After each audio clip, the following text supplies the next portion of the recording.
Chapter 11. Outside the Mists at Last. You see, the mists are beginning to lighten up as we approach the boundary, Octavian pointed out cheerfully. Looking around, Kai could only shrug as the mist's density hadn't changed in his eyes. He was feeling tired. The group had been walking through a hidden trail for the last 4 hours without a break. His legs were sore as they crossed what seemed like another endless hill. While he was in excellent physical shape, the mountainous landscape pushed his body even with his increased stats. To his side, his brother looked bored, even throwing him a few venomous looks occasionally. Kai assumed it was because of the slow pace they were traveling due to his low level. "You never told me why you came," Kai called out to his brother, trying not to sound out of breath.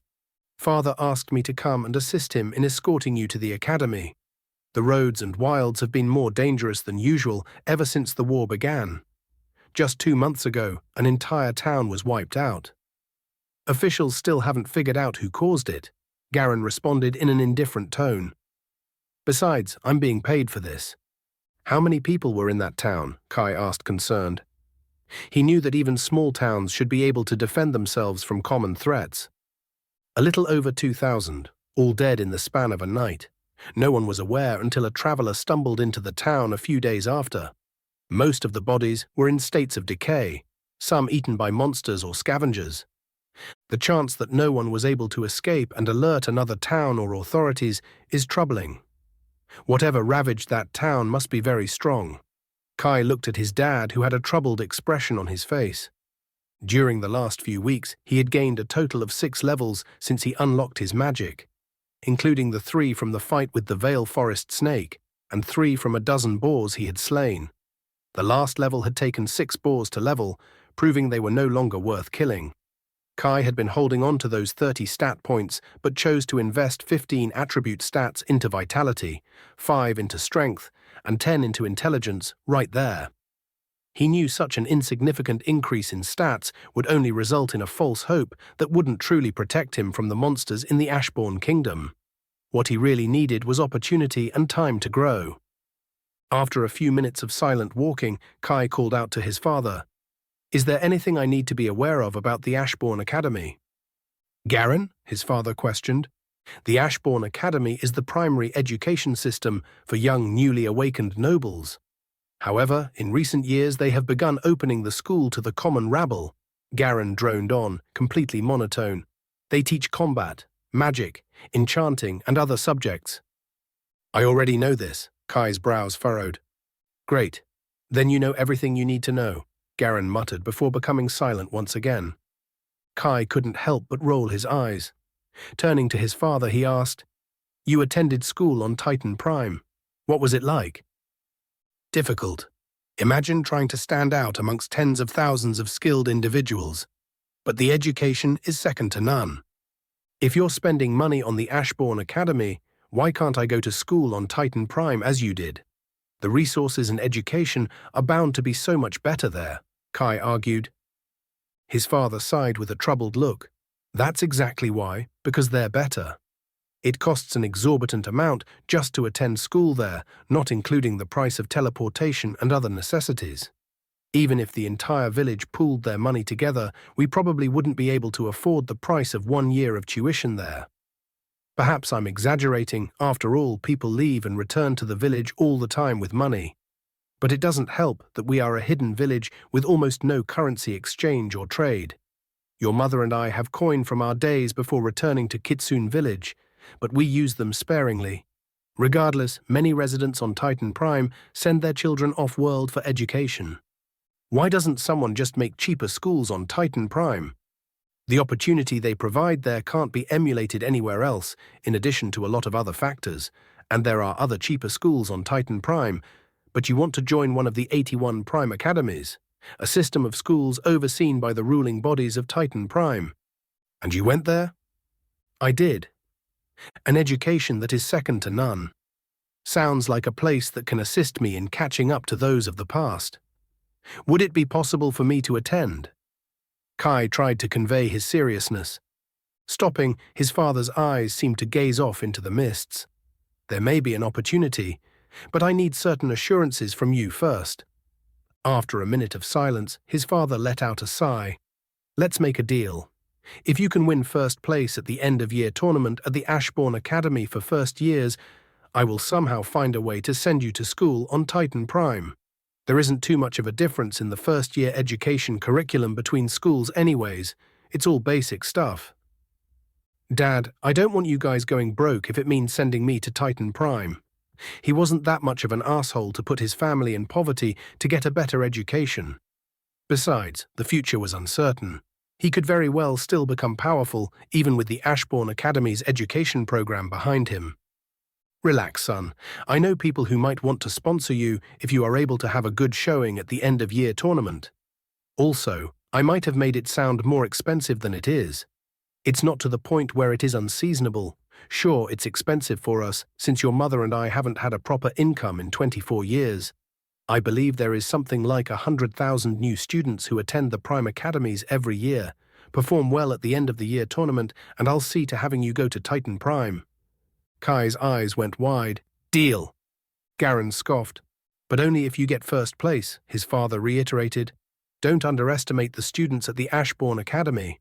The people on Titan Prime might consider those who live on other planets to be inferior, but that isn't the case. There is solid talent all over the Myriad of Worlds."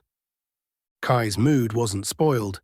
He had actual combat experience, albeit with a different class and magic, but he had a better chance than his brother getting first place. "Even Garen didn't place first in his first-year tournament," stated his father, breaking Kai from his thoughts. Shocked, Kai spun around. "What place did he receive?" He couldn't help but ask, looking at Garen, whose eyebrow was twitching. "I think he got third place in his first and second year," recalled his father. "I only lost because they out-leveled me by over 30 levels, Garen spouted angrily. One of the few times he had displayed raw emotion to Kai. Obviously, he was still upset by his losses. "He did take first place in his third year, in his defense. You haven't been outside the Illusionary Mountain region yet, but those students at the Ashbourne Academy are going to consider you exactly what Titan Prime considers us, inferior because we aren't of noble heritage. Good luck," his father smiled mischievously. "What are my chances?" Kai asked, feeling nervous jitters. "Nope, I'm done talking about this for now. You either will flourish or wither under the pressure. Besides, we are coming out of the mists now." Kai had been so distracted in conversation that he didn't realize that the mist had actually lightened up. Walking past the edge of the mists, Kai could immediately feel a difference. The air had always been humid in the mists, but never overly hot.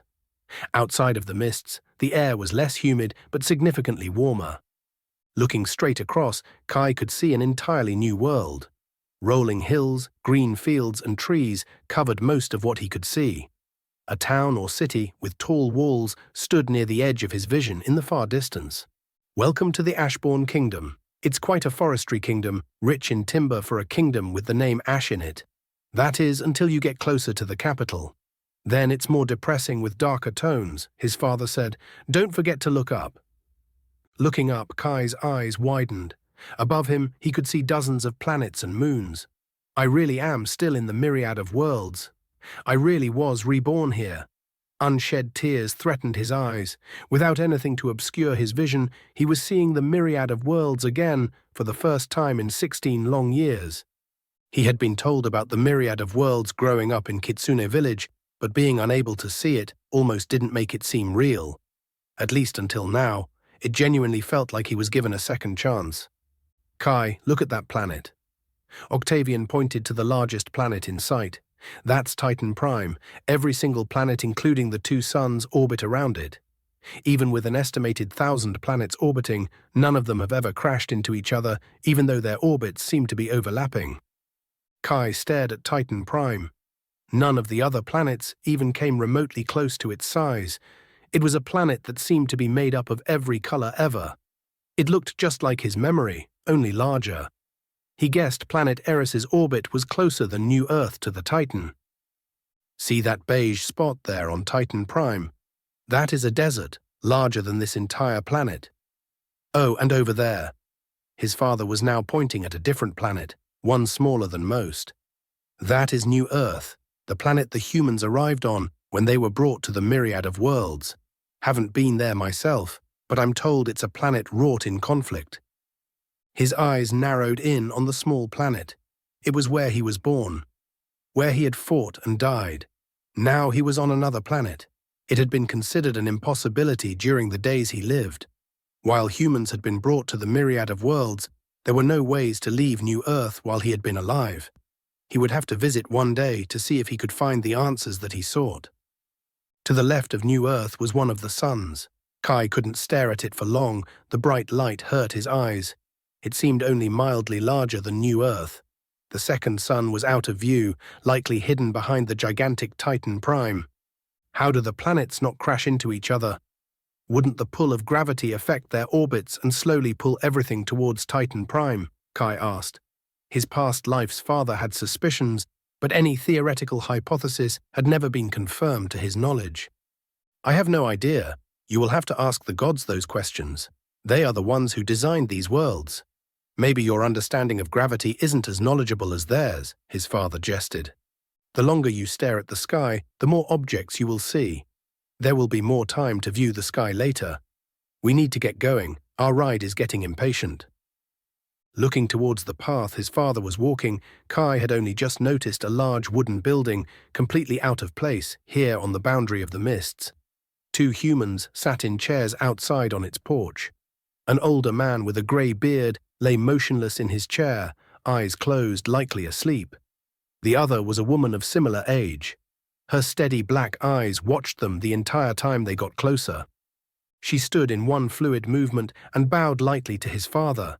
Seeing that the older gentleman was still asleep, she turned to him and whacked him in the back of the head. "Wake up, you old fool! They're here!" Kai couldn't help but let a small laugh escape. Even Garen had a rare smile. "What the hell you are doing, woman?" the old man grumbled as he was violently woken up.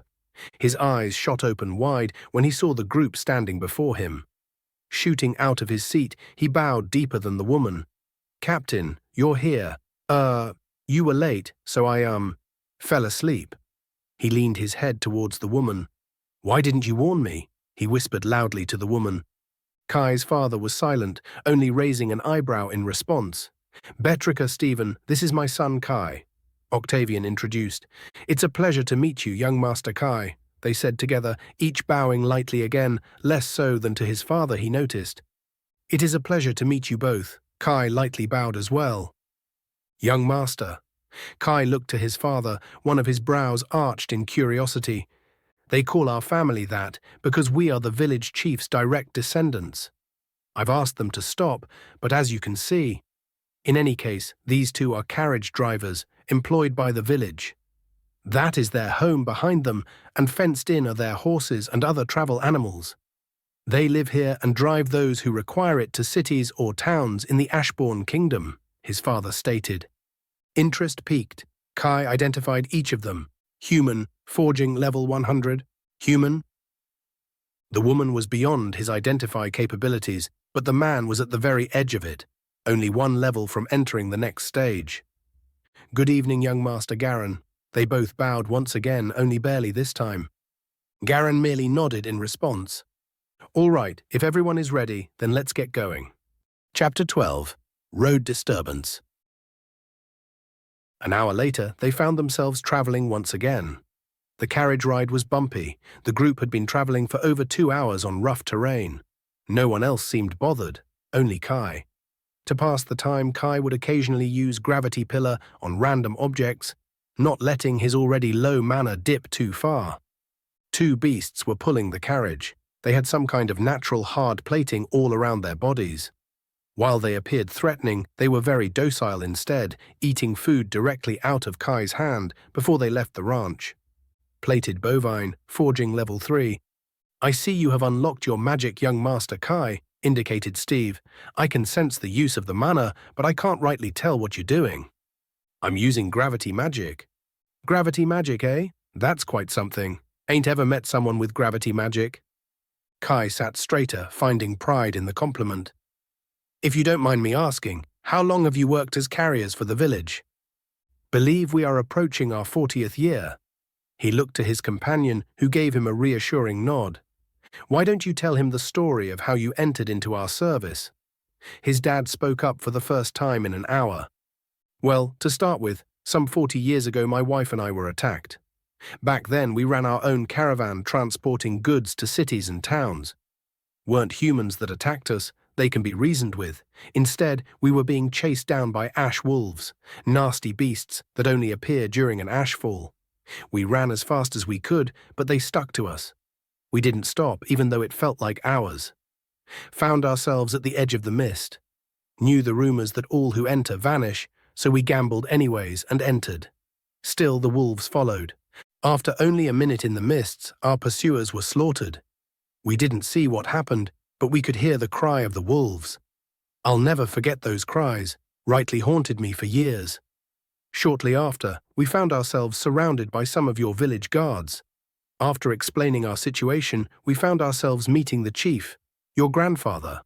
He offered us a job as carriage drivers. Would have likely died had we declined.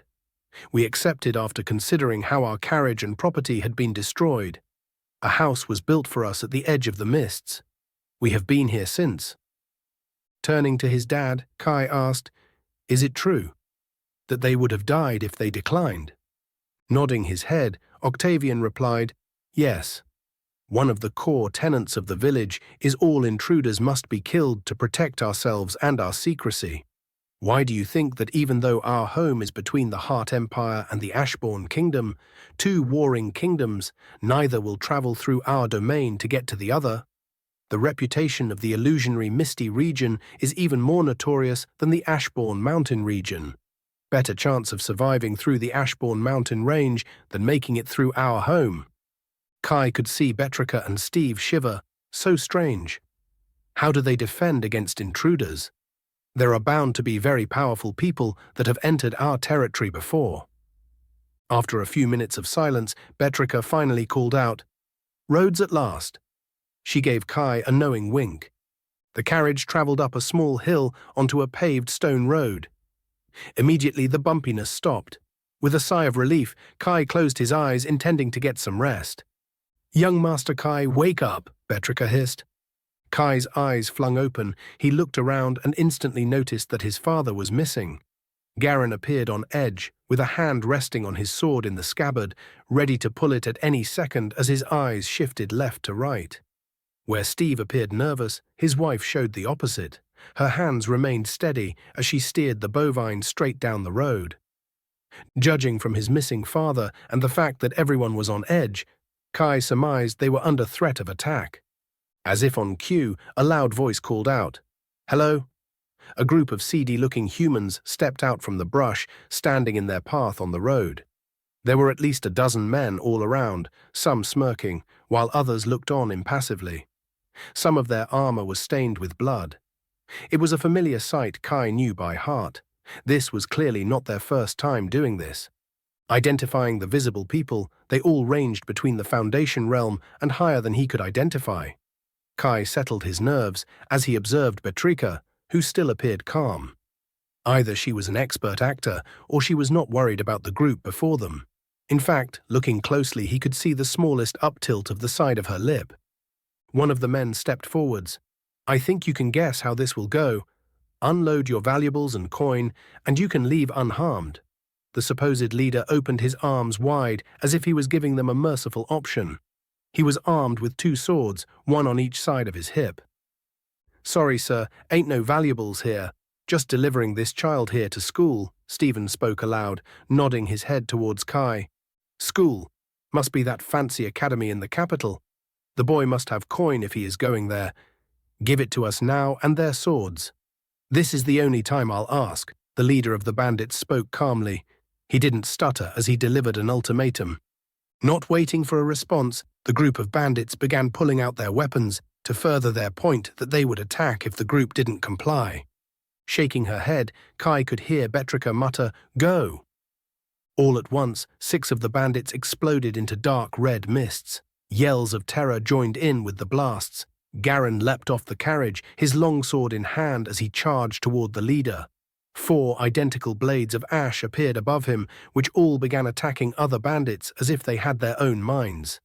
To his left, Kai could see balls of fire splattering across a translucent barrier around their carriage, blocking each blast as they exploded against the shield. Cracks appeared after each consecutive blast, only for the cracks to vanish shortly after as the barrier repaired itself. Kai froze. For the first time ever in this life, the enemy was truly beyond him. His rational mind told him he would be a hindrance if he went out there and tried to help. The most likely result would be his death. With a squeeze of his fists, he sat back down and watched the end of the battle. "Kai, come here," his father called out from the right side of the carriage. Obeying his father, Kai stepped off the carriage onto the ground. The smell of blood and iron was heavy in the air, bodies' parts were scattered about, and not one body lay complete. Although it had been a while, the smell of battle and carnage was familiar to Kai. His face took on an indifferent expression. There would be no mercy for those who would threaten him or his family. Kneeling on the stone path was a relatively unharmed young man. His father stood behind him, sword extended against his neck. Kai noted that he wasn't much older than himself, likely a year or two at most. Accompanying the strong smell of urine was a wet spot on his pants. "Human, Foundation level 52. Collect their goods and coin, Steve. All the coin will go towards Kai's future tuition," his father said before he turned to his son, waiting in silence. The young man was shaking head to toe. Tears streamed down his face as he muttered, "Please don't kill me. Please don't kill me," over and over again. "I didn't do anything. I only joined them the day before." "Fight him, son, and kill him," his father commanded, ignoring the pleading man. "I had not planned on doing this, but this is a good opportunity. You need not feel guilty about killing him. His life was forfeit the moment he and his gang attacked us." Inwardly, Kai was shocked his father would choose to do this. He hadn't foreseen this trial of events, but he wouldn't pass up such an opportunity. The young man had been spared for this purpose. And judging from the hard look in his father's eyes, if Kai didn't fight him, he had no doubt the young man would die immediately. "This is the beginning of my path again. I can't show mercy for those who would do me harm." His breath quickened as he pulled his sword out of its scabbard. Holding it with one hand, he pointed it at the young man. "If you defeat me, they will allow you to leave unharmed." He didn't have the heart to tell the young man that he was playing him. No matter what, the bandit would die today. The young man likely knew Kai was full of shit, but there would be a part of him that would hold on to that small hope of surviving. The harder the bandit fought, the more levels Kai might draw out of the fight, assuming he won. After all, there were no levels to be gained from an enemy who didn't fight back. It had been the same way for criminals he had hunted down and given up in his past life. He always gave them a choice to die on their feet or die on their knees. He just hoped his dad went along with his plan. After all, he was contradicting what he had just said. The young man's head shot up. Hope spilled into his eyes. Likely he had identified Kai and thought his chances of winning were very good, because he was twice the level Kai was. The bandit twisted his head to look at Kai's father, likely wondering if he would uphold his son's words. His father gave Kai a look and then nodded. "But only if you win. Now get your weapon and let's do this," Kai said. His father had a small smile behind the young man. Vanishing, he reappeared a few meters away from the two. The young man grabbed a spear with a black spearhead and a wooden shaft off the ground. Taking a stance, he held his spear forward with both arms. "What are you guys waiting for a signal? Begin already," called out his father. The bandit shot forwards, already proving his speed to be faster than Kai's, but not enough to instantly determine the winner. The spearhead blurred as he randomly thrust it at Kai. Deflecting one stab after another, the young bandit was laying on the pressure. The strikes were fast, but sloppy and poorly aimed. Leaning back, one spear thrust went too far over his head. Grabbing onto the shaft below the spearhead with his offhand, Kai held it in place long enough to slash down towards the man's neck with his sword. A sudden pain assaulted Kai's mind without warning, forcing Kai to cease his attack as he clutched his head in pain. Through squinting eyes, he could see the man smirking. Kai felt the spear shaft ripped from his grip before it was once again thrust at him. Stumbling back, Kai dodged while clutching his head. "Fucking mind mages," he muttered. Shooting forward, he ducked under the spear. His sword slashed the mage's legs, making contact. A scream of pain rang out as the headache instantly vanished. Kai didn't pause for a moment, his sword slashing into the neck of the man. He felt little resistance as he cut through bone. The head bounced for a few meters before rolling into the brush off the road. The body swayed for a second before dropping with a thump. You have slain human Foundation level 52. Vanguard has reached Foundation level 24. Vanguard has reached Foundation level 27. Kai flicked his sword down, splashing the blood off. The battle had been quick, yet slightly difficult. He hadn't intentionally intended not to use any skills, it had just worked out that way. The level difference had given the young psionic bandit the advantage, but his odd build had been detrimental. Had he focused more on improving his psionic magics, Kai likely would have come out of that battle with something more than a small headache and a few points of health lost. With 4 additional levels, he quickly assigned his stats, splitting it up so he could be more versatile for now until he discovered his combat style. Though he still planned to keep his strength and vitality the highest in order to prevent an imbalance of his gravity and body's durability. Vitality 50-52. Strength 45, dexterity 20, endurance 25, intelligence 30, wisdom 25. You knew he was a mind mage? Kai asked his father, his tone bitter. Of course, I have a skill that can sense that much at least, Octavian said. Would have been nice if you warned me, Kai mumbled. Why would I? You're not always going to have the luxury of knowing the skills or elements of your opponent beforehand, Octavian countered. Kai's annoyance fled from him. His father was right, of course. Combat was often messy and unpredictable. More often than not, he would not have knowledge of his enemies before fighting them, monsters included. Kai had momentarily forgotten the challenge of fighting something unknown. The soft and easy life of living in the village had inadvertently dulled his hard edge when fighting for his life. He was sure it would come back to him in time. Are you doing okay, son? Octavian's tone turned soft. Yay, why? He didn't hit me. That's not what I'm talking about. You just took a human life for the first time. Kai froze. It's not like I can tell Dad that wasn't my first time killing someone. Furrowing his brows, Kai told his father a half-truth. I'm fine, really. I just treated him like any monster I have killed. If I didn't kill him, then he might hurt my family or others. That's a good way to think about it. But if you need someone to talk to about it, all you need to do is ask, Octavian said sympathetically. Kai stared at his father. This was his first time seeing him in proper armor. He was completely outfitted in a full silver metal plate from his toes to his neck. The only thing he was lacking was a helmet. His hands, arms, and legs were all covered.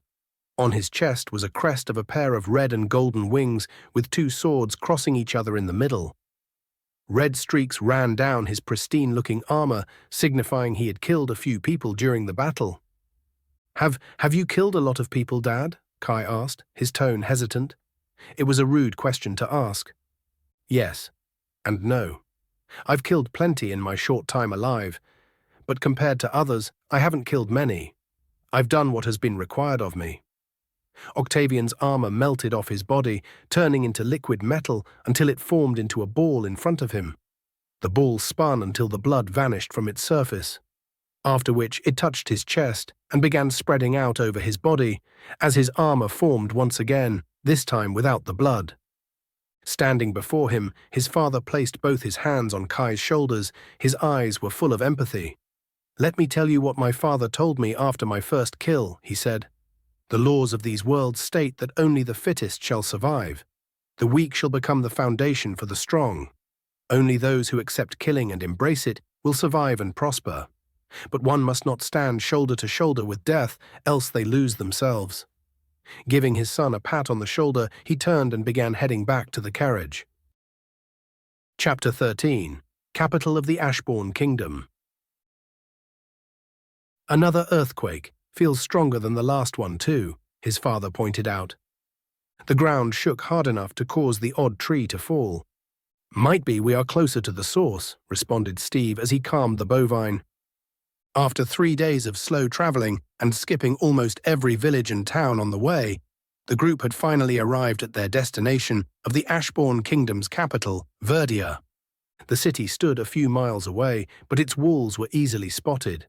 Walls of dark grey towered higher than any building Kai had ever seen. They stretched to his left and right for miles, seemingly endless. One could imagine the enormous task that constructing them would have entailed. It looked like a dark, imposing stronghold where the villain's headquarters would be found in stories he had been told. The abysmal and grey background did not help its case. The walls belonging to the cities of his past life paled in comparison. Even the best of them measured 30 feet high, but these looked easily 5 times taller and sturdier.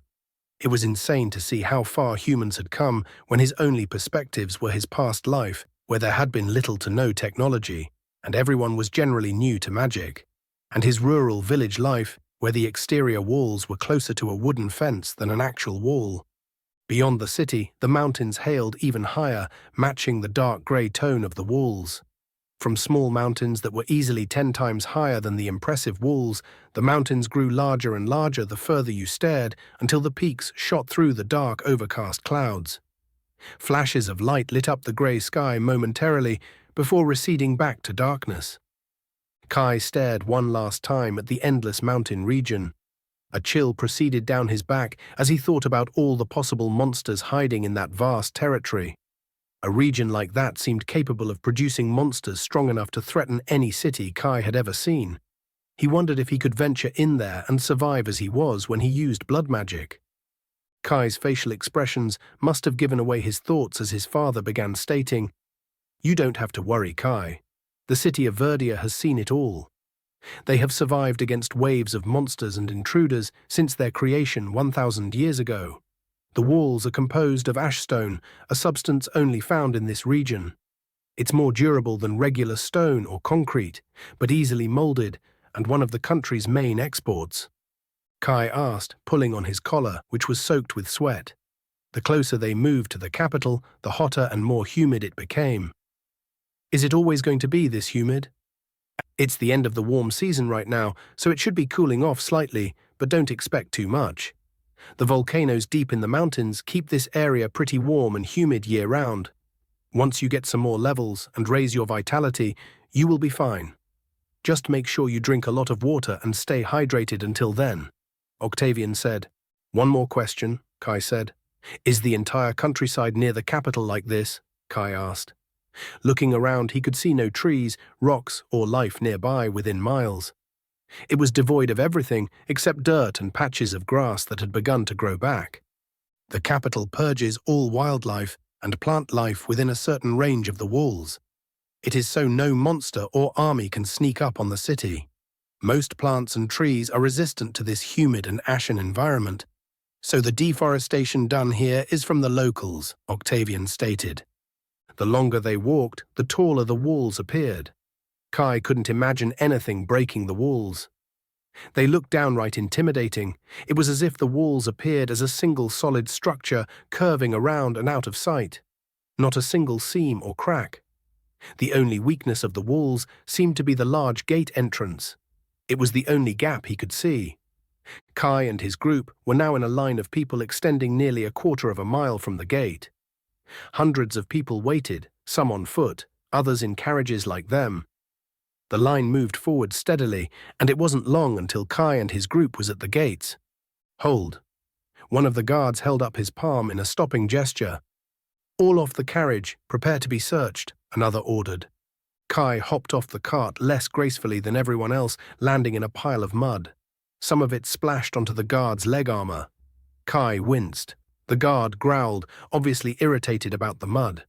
2 additional guards joined after a signal from one of the guards, now making a total of 4 investigating them. Their armor wasn't much different than the walls in color, but instead of stone material, it was dull, dark grey metal. "Reason for visiting, sir?" one of the guards asked. "Dropping my son off to the Ashbourne Academy," Octavian indicated with his hands, pointing at Kai. Octavian couldn't keep the proud smile off his face. The guard briefly glanced at Kai before returning to Octavian. He jotted something down onto a pad. "Sir, I see that you have a ring of storage. Are you aware of all laws and regulations regarding illegal and restricted items in the Ashbourne Kingdom? That being found in possession of said items, you are subject to a penalty of monetary compensation, prison, or death if found guilty. And that by entering the capital, are you aware that you are acknowledging that you accept the terms and conditions of tax for both sale and buying property and items? The guard droned on, a lack of emotion in his voice, as he probably had said the same thing hundreds of times today. Kai watched the interaction with interest. Each of the 4 guards asked his company similar questions. "Yes, I am aware. Thank you," his father replied, bored, clearly having heard the same speech before. Once the guard questioning his father had finished, he moved on towards Kai. Kai's heart raced slightly. These guards were much different than the guards that Kitsune Village employed, as if the ones at Kitsune Village could even be called guards. Kai had never noticed them paying attention to any comings and goings in the village. They were more decoration than watch guards. The guard proceeded to start questioning Kai. His eyes had a dull, lifeless look to them, the man not even blinking once as he proceeded through his questions. Halfway through the second question, Garen sauntered over. "Buzz, you can stop your questions. He's good," Garen spontaneously spoke up. For the first time, Kai saw actual emotion register on the guard's face. "I don't know. The kid looks suspicious. Might have to search him and lock him up for a few days." The guard smirked as his eyes fell on Garen. Garen had a half smile on his face. "As tempting as it would be to see that, I don't think my dad would appreciate it." Laughing a bit, the guard was now engaged in conversation with his brother. Kai remained awkwardly in place, a little unsure of what to do. He hadn't been given permission to leave. It wasn't until Steve, Betrica, and his father all jumped into the cart that Kai joined them. "Dinner at McCabe's tonight?" the guard asked Garen. "Sure, I'll pay. It's my bad for coming back so late," Garen countered, punching him lightly in the shoulder. He vanished and appeared inside the cart next to Kai a moment later. There was no sound or light to indicate his reappearance in the cart. Kai couldn't perceive anything. Narrowing his eyes, he remembered that Lucian had been able to sneak up on him after he teleported. "I'll have to learn how to deal with bastards that can teleport." "Who knew you actually had friends?" Kai muttered sarcastically, seeing his brother actually get along with someone and not him hit harder than he thought. "Oh, are you one to talk? From what I heard, your only friend in the village was Shelley, and you spurned her after you refused to marry." A nasty smirk formed on his brother's face. "Whatever you say, third place," Kai shot back. "Enough children," Octavian said before the argument could escalate further. The cart began moving through the gate. Passing under the section of the walls, Kai saw 2 large doors made from the same material as the walls. He wondered when the doors were closed if they would make the wall look seamless from the outside. After passing through 5 meters of tunnels under the wall, Kai wondered if the walls were solid all the way through. And if they were, what could possibly threaten a city with such defenses? A flying monster, that's who. Once through the dark underpass, Kai was instantly blinded by the sun. He covered his eyes with his hands on reflex. Wait, the sun? What the hell is going on? It was completely overcast just a minute ago. Kai took his hand down and tried to locate the source of light, but the light originated evenly across the entire sky. The humidity of the region had also vanished once inside the city. As you can imagine, the near-constant overcast of grey isn't conducive to the mental health of the citizens. So they developed an extraordinary enchantment that encircles the top of the walls to project light, much like that from a sun above the city. Other enchantments combat the ever-growing ash and humidity that this region is overwhelmed with. I can't imagine how much these enchantments cost to be maintained and remain operational all year. The only time they are off is during the night, Kai's father informed the group. Enchantments really were the world's miracle. Growing up in his first life, Kai had often heard about technology and all its amazing features from people who had transferred from Earth. Because Kai was born into the Myriad of Worlds, he had no idea what these technologies were, but he imagined them being something revolutionary, like these enchantments. No one else had any reaction to this knowledge, so Kai understood that it was for his benefit. Looking down from the sky, he stared at the streets. The main road proceeded straight towards the heart of the city. Shops and stalls were stacked on each side of the main causeway. Humans populated the overcrowded street, their voices drowning each other out. He could see people shopping, engaging in conversation, and children playing. Merchants were hawking their ware, each competing with the other to be the loudest or most noticeable. Kai stared with amazement. This was completely different than the life he was used to at Kitsune Village. In his home village, there were no proper shops. Everyone did their part to help their fellow villagers. There was no exchange of goods or services. If someone needed something, others would do their best to help or accommodate them. This brought unity to the village, which could not be seen anywhere else. This city was completely different. Currency ruled all.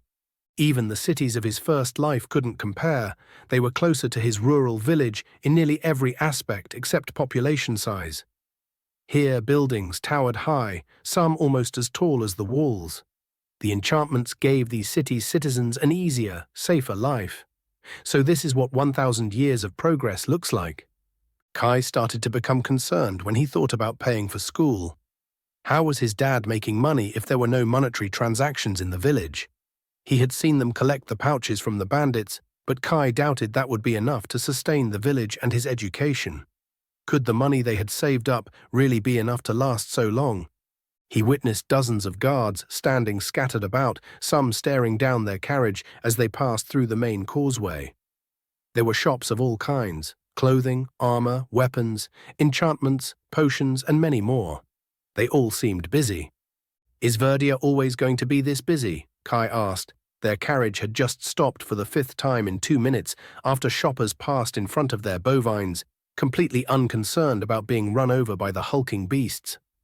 "The main road is always like this. Perhaps it's a tad busier than normal with the academy starting so soon, young master," answered Steve. Kai spied many young adults shopping around who appeared to be of the same age. All were dressed in fancy clothes, some embroidered, others flaunting their enchanted clothing and jewelry. "Are we going to be shopping here?" Kai couldn't wait to see what these stores had in more detail. "You crazy? This is where the nobles and wealthy shop. We will be going elsewhere. Location and name brands don't necessarily mean quality. There are some shops closer to school where we can pick you up some supplies," Octavian teased, watching the excitement in Kai's eyes slowly fade only to become reignited. They traveled deeper into the city. After 15 minutes, they stopped outside a large rickety building. A young boy ran up to their carriage as everyone began offloading. "Sirs, I can take your bovine to the stables," the boy announced in a squeaky voice. With a nod, Octavian flipped a bronze coin in the air, the boy quickly snatching it out of the air with surprising dexterity. Grabbing onto the harness of one of the bovine, the boy gently guided them into the adjacent building. "Dad, I'll be leaving now," Garen stated. "I hope you will be safe. Make sure you visit home sooner. Your mother will not let me ever hear the end of it if you take 3 years to come and visit again," Octavian said. Garen groaned a non-committal response to Octavian. After walking away a few feet, he suddenly stopped as he forgot something. "Good luck." "Don't die, little brother," he said ominously without turning around. Betrika and Steve seemed completely unbothered by the abrupt departure. In fact, no one questioned it, as everyone continued into the Kamalash Inn and Tavern. The building looked like it had seen better days. Some of the paint was stripped from the wood, leaving it looking run down. The surrounding buildings didn't look much different. This part of the city clearly didn't see as much attention and care as others. It even smelled of rust and trash. Kai stared into his father's back with concern. "Are we really so poor that we need to stay here? I think I'm going to need a health potion after sleeping here one night." The large front door creaked open, breaking the silence. The inside was much dimmer than the outside, only lamps brightening up the interior. The smell of trash was gone, replaced with the smell of dinner and potatoes overpowering most of the other food. The dining hall was half filled with patrons, all engaged in various talks. Every patron appeared human. I don't think I've seen any other sentient races during my entire time traveling, or even here in the city yet. Even in the village, every single person was human except for the foxes. "Hello, what can I do for ya?" An older woman with many wrinkles and grey hair asked after walking up to the group. Kai couldn't help but identify the woman by reflex. "Human." She turned her head sharply and narrowed her eyes at Kai. The moment turned tense as Kai's eyes went wide, surprised at the sudden attention. "Don't you know it's rude to identify people without their permission?" bellowed the old lady. What? No one ever told me that. Isn't that what it's for? Kai was confused. He looked between his dad and Betrica. Each had a small smirk on their face. I'm joking.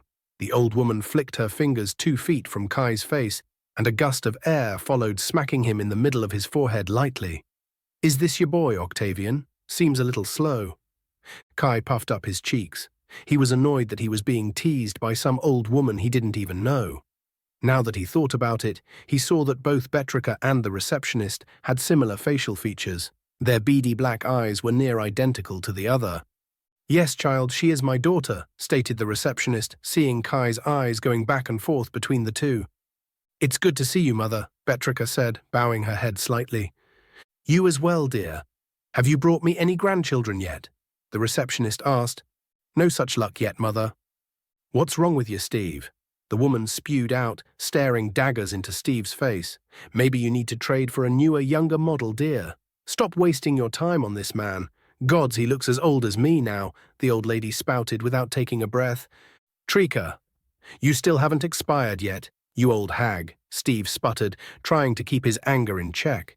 His cheeks were red. With a level like that, I'm afraid you're going to croak way before my daughter or I, Trika responded with a cat's smile. Forgotten, Kai and his father stared at each other for a second before they each started laughing loudly. He knew he shouldn't laugh, but it was like a comedy skit. Trika, this is my son Kai, third-born. Kai, this is Trika, hostess, and owner of the Kamalash Inn and Tavern. She's an old friend of mine and obviously the mother of Betrica too, Octavian introduced. Nice to meet you, Kai held his hand out. You as well, child, she said, taking his hand and shaking it. Her grip was firm and steady, different than her appearance. Can we get the school starting special? Octavian asked with a smirk. Sure, 2 rooms, 2 singles, and 1 double for the 2, incapable of giving me grandkids, Trika said. Chapter 14. Arrival at School. Goodbye, young master. Both Steve and Betrica bowed a little deeper than when he first met them. Kai bowed back to the 2 before leaving them inside the inn. He followed behind his father as they traveled to the academy's registration area. Yawning, he stretched his back and arms as he waited to become more awake. His father had taken him shopping last evening, gathering a few necessities for living and even a few health potions for emergencies. They walked through multiple alleys, keeping a quick pace. All of Kai's belongings were stored away in his father's ring of storage, except for his sword and knife, which were latched onto his belt in their sheaths. After a dozen turns, Kai was beginning to become lost.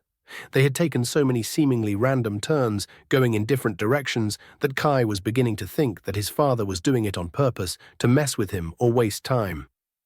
Dad, where the hell are we going? We've been walking over a quarter of an hour. There was no answer as his father hummed a tune to himself.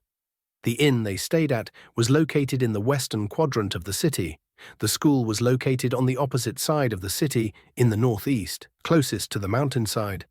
Without a proper sun above them, Kai wasn't sure how one could tell directions without being familiar with the city already.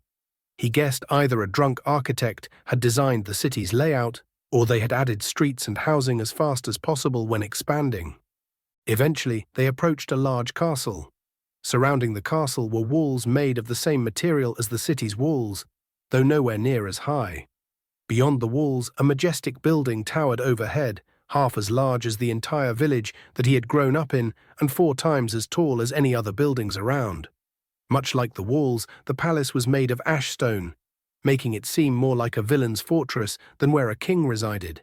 In front of the palace gate stood 8 guards, all equipped similarly to the guards at the entrance of the city, though Kai could tell there was a different air about them. Their bodies were on edge, ready to react to any situation. These were most likely elite soldiers in direct service to the king. All 8 of the guards' gazes had locked onto Octavian, watching him like a hawk.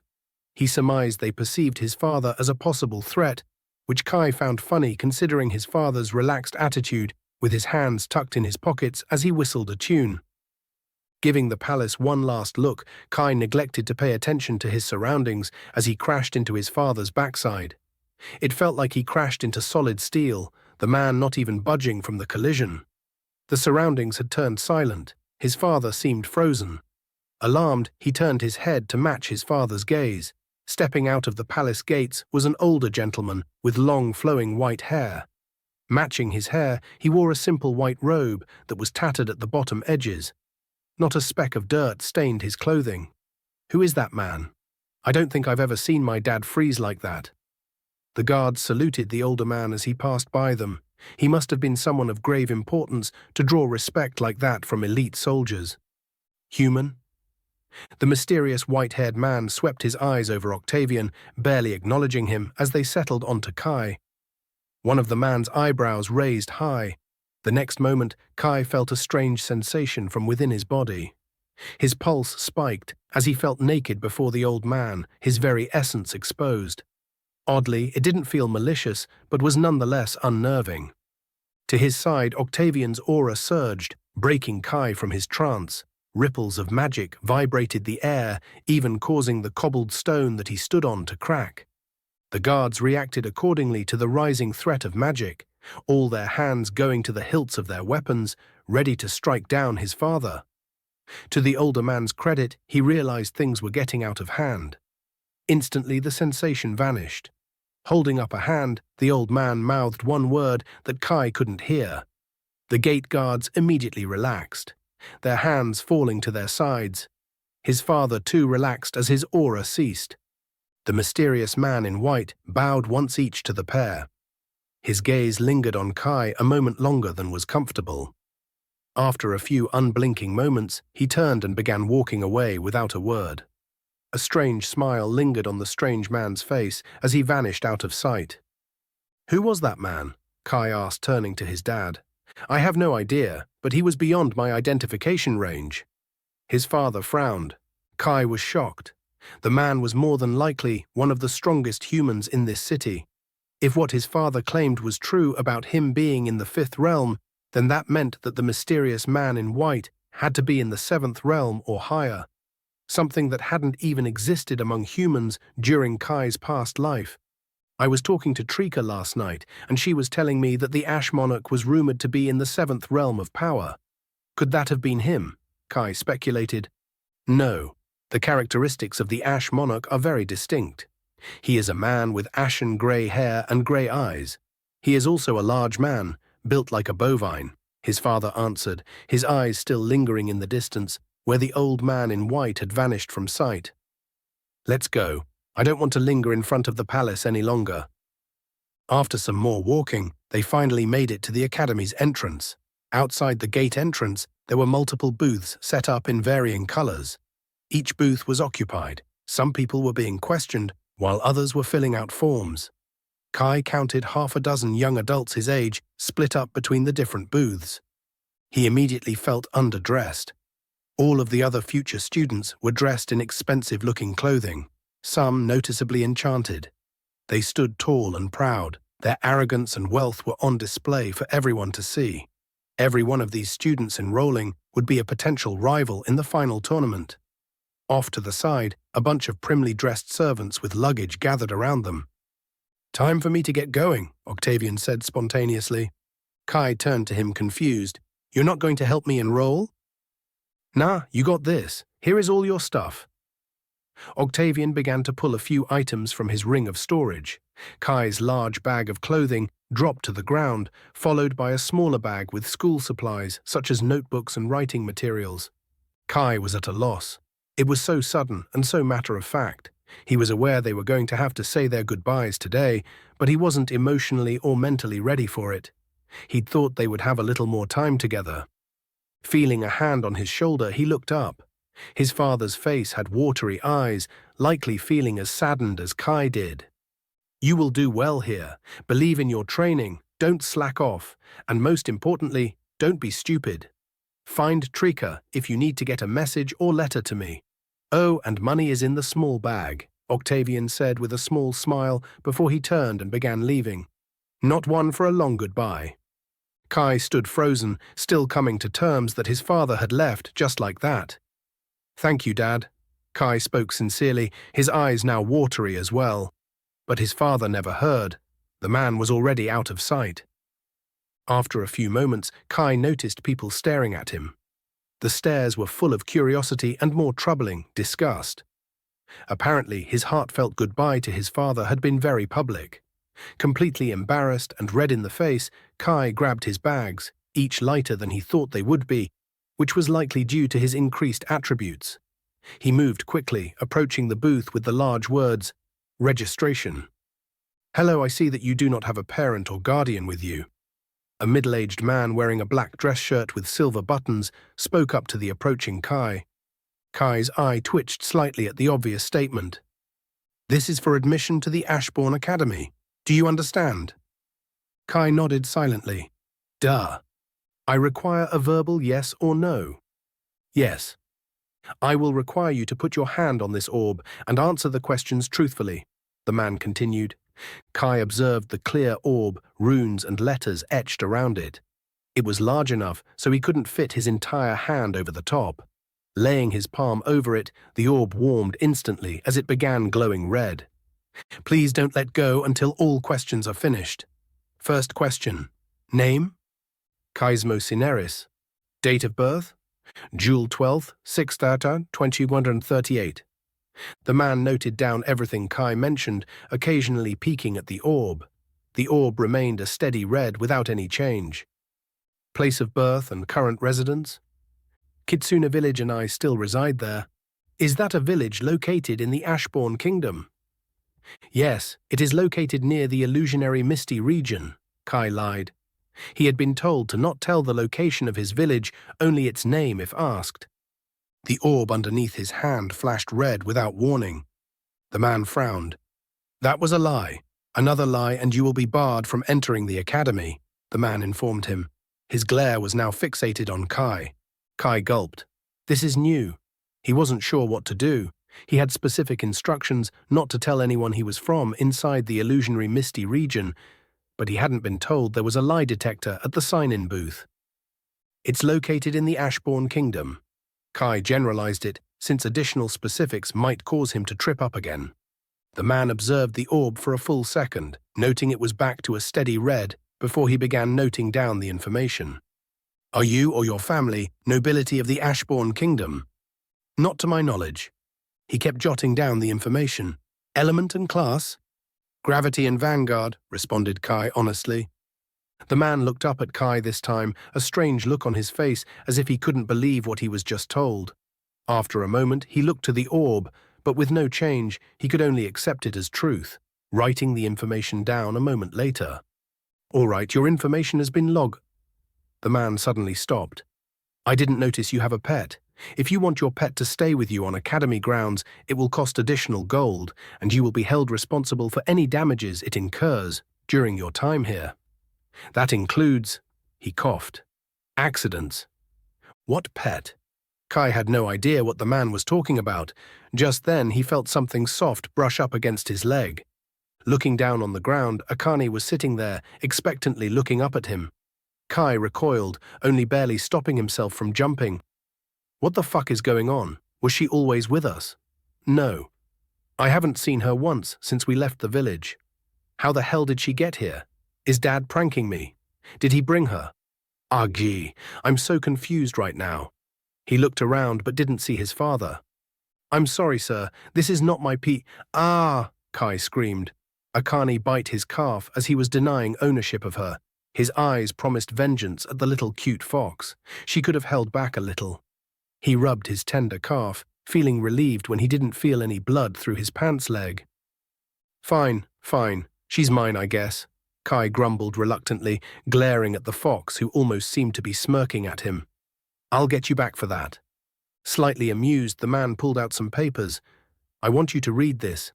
He passed a small packet of paper to Kai. "This contains all academy rules and regulations. Breaking any of these can result in punishment or death. After reading that, sign the bottom of the form agreeing to follow said rules. If you have trouble reading, I can read it for you." Kai grabbed the paper and began reading the rules. They were all common-sense items, like don't attack other students outside of proper duels, no stealing or murdering. Surprisingly, there was a rule stating there was no magic on academy grounds unless in designated places or obvious self-defense.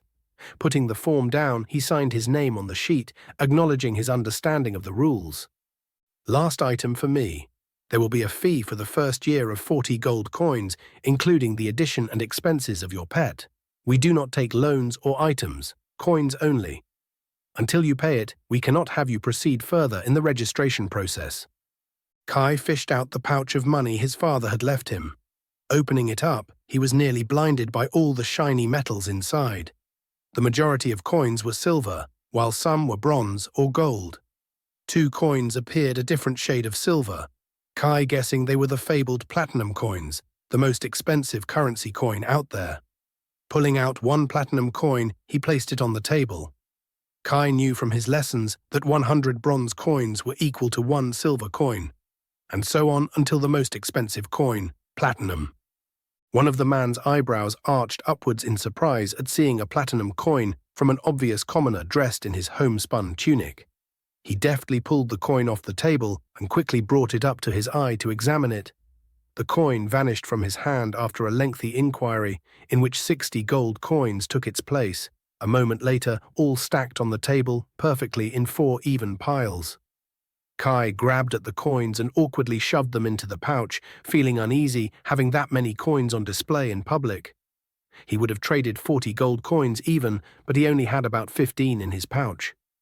With the first smile Kai had seen of the man, he held out a white token with an insignia of a wolf pup on it. Take this to the booth with the white overhead to your left and hand it to them. They will get you set up with classes for the first semester. Thank you. Kai nodded his head at the man. Come here, pet. Kai empathized the word pet as he picked up Akane by the scruff in one hand and grabbed his bag with the other. Part of him was glad Akane had come to the academy with him. Out of all the foxes in the village, she was the one he knew best, having spent more time with her than the others. Does the family know she's here? Oh shit. They are going to be freaking out looking for her. I'll have to visit Trika sooner rather than later, it seems. The small fox maneuvered out of his grip and climbed onto his body until she was wrapped around his shoulder, much like a scarf. A warm, cuddly scarf that he was still crossed with. Rolling his eyes, he continued to the next booth. A woman wearing what must be the school colors sat there expectantly waiting for him. Token, please. She held out her hand as Kai handed the token to her. I see that you possess a sword, so I assume you would like to take physical combat-oriented classes. Kai nodded. He wasn't arrogant enough to believe he knew all there was about melee combat or sword fighting. Even his father, whose age remained unknown to him, wouldn't know everything. It was best if he could experience different styles and examples of melee combat to prepare himself best for the future to face any situation. For first-year students, your courses will be the following: Introduction to Magic, Magic Application, History, Melee Combat Training, Monster Subjugation, Ethics and Law, and the most popular course, Field Training, which is a required course. If you have any issues with any of these courses, please speak now. You will be unable to change them after this, the woman said. No, the courses sound fine, Kai said. He could guess the topic of the classes from their course names. He was looking forward to seeing the changes between topics when he had originally learned them and now. In the village, the children had a general education that was handled by 3 adults who taught the basics such as reading, writing, history and math, all of which Kai had learned in his past life. It had sucked to do everything over again, especially when he already knew the material, but he had to keep up appearances of it being fresh to him. All magically related subjects were usually taught after said person unlocked their magic. The woman pointed to another orb, also clear with runes etched on the surface. One last thing. Please touch the orb. Kai did as she asked. The orb instantly turned blue this time and pulsed for a few seconds until it stopped and remained a steady blue. Please remove your hand. Your aura has been successfully recorded. You may now freely enter the academy grounds without any additional security procedures until the end of the academic year. This process will have to be repeated again if you attend the academy next year and so forth. Here is a form with your class, times and locations. I wish you the best during your time here at the Ashbourne Academy, the woman said with a bright smile. Take this token to the booth on your left. The woman returned his token to him. Kai did as he was told. The very next booth was busy, so he waited quietly a few meters away. The student finished at the booth and turned to give Kai an appraising look. His clothes spoke of wealth, but his slouched back and attempts to avoid eye contact didn't speak well for his confidence. "Good morning," said an elderly man who accepted Kai's wolf pup token. "I see you have a token for a shared room." "A shared room, like a dorm room?" Kai asked, slightly confused. He hadn't had any expectations about sharing a room or not, but the way the man was saying it was as if there were options for single rooms. "Is a private room an option?" Kai asked. Besides his family, it wasn't a stretch to say Kai had some trust issues and didn't want to sleep in the same room with random people. "It is, for an additional 20 gold coins per year," the elderly man responded with a small smile, as if finding it funny. "Yay, no thank you," Kai said. 20 gold was a good portion of his funds. It wasn't worth trading it in for some solitude. The man picked up a small bell and rang it once. A young boy came running from a group of children. "Thomas here will take you to your dorm room. Here is your key. Don't lose it. Replacing it costs money. Thomas, he will be in room C23. Chapter 15, Making New Friends. Being in no rush to head to his dorm room, since it was still light out for a few more hours, Kai promised Thomas a silver coin if he could show him all the important locations on the academy grounds. Eager for extra payment, Thomas happily agreed to show him the location of the cafeteria, general classes, and training grounds. If Kai had to describe the grounds and the buildings, it would be clean. It was obvious that a lot of time and patience had been put into keeping the grounds spotless and orderly. Stone statues of various humans were scattered about. Thomas would tell Kai their name, which was also indicated on a plate underneath, but Kai didn't care to remember. None of their accomplishments seemed too impressive in the grand scheme of things. Some of the people even had statues purely for donations they made. How narcissistic, he thought. Most of his classes would be in one large building, while the other two were located on the training field. The schedule seemed decent. One class would be held in the morning and another early afternoon after lunch, allowing for free time later in the evening. As one commoner to another, don't go expecting the nobles to become your friends. It's better just to stay away from them. Nothing good can come out of you mixing with them, the young boy Thomas warned. Kai mutely nodded. There was no doubt some of the nobility would look down and possibly even bully those of lower class or station. "How do you know I'm not nobility?" Kai asked, even though the answer was plainly obvious. Giving him a once-over, Thomas rolled his eyes. "It's obvious. Your shirt and trousers are not of high quality. No noble worth their gold would wear clothing like that unless they were in disguise, especially on the first day they come to the academy where everyone dresses to impress. Also, the booths were split. Nobles to the right, commoners to the left. Us bag boys have been switching sides each day. You'd be surprised how many nobles don't want our help. They are like, 'Don't touch my bags, you filthy pleb.'" Thomas impersonated a gruff-sounded adult, causing Kai to chuckle. A few minutes later they arrived. "Here you go, Building C, Room 23, Thomas said, after finally reaching their initial destination. "Thank you for your help, Thomas." Kai thanked the kid by passing him a silver coin as promised. "No problem, I'll be around if you need more help," Thomas said, giving a small bow. "Good luck." With that, he ran off, likely back to the booths to show more people to their rooms. Akane had quietly followed the entire time, likely knowing that she was in the doghouse. Inserting his room key, he unlocked the door without trouble. The first thing he noticed was the room was large, larger than he thought. But the space was very plain and Spartan. Only 4 beds and dressers were inside. He noticed one of the beds was already made up, with someone laying down in it. Hearing the opening of the door, a young man turned to face Kai. His skin was dark and mostly unblemished, with eyes of silver staring back into his. Kai noticed the young man had a scar across the side of his face, faint enough to have happened years ago, but was never healed with magic. Closing the book he was reading, the man stepped onto the floor. After an awkward moment of silence, Kai noticed that he was shorter than him by a good bit. "Hello, I'm Kai Cineris. I'll be staying in this room starting today. It's a pleasure to meet you." Kai introduced himself flawlessly, remembering his mother's constant badgering about making a good impression. "It's nice to meet you, Kai. My name is Andre Belton, of the Belton Merchant Group." He shook Kai's hand firmly. "Human, Foundation Level 22. "If you don't mind me asking, what is someone from a merchant group doing at a combat academy?" he inquired. Andre merely laughed. Every merchant needs to be able to defend himself and his wares. His eyes shifted to focus on something behind him. "Is that yours?" Kai turned his head to see what he was talking about, and sure enough, Akane was already asleep on one of the beds. "Guess that's my bed." "Yeah, sorry, she is harmless. Her name is Akane, and she is my companion." He tilted his head questioningly. He didn't know what Akane was to him. He knew he was a food source for her, though. "She's nice enough as long as she is fed often. I hope you don't mind, as she will be staying with us in the room most likely." "If it bothers you, I can go request another room," Kai said. "It should be fine as long as she doesn't do her business in here, I suppose. I think she's house-trained." "By the gods, she better be. I actually don't think I've ever seen her do her business. Maybe she is just shy. Would you like to grab some lunch and get to know each other better?" Andre suggested, breaking Kai out of one of the most important questions of his life.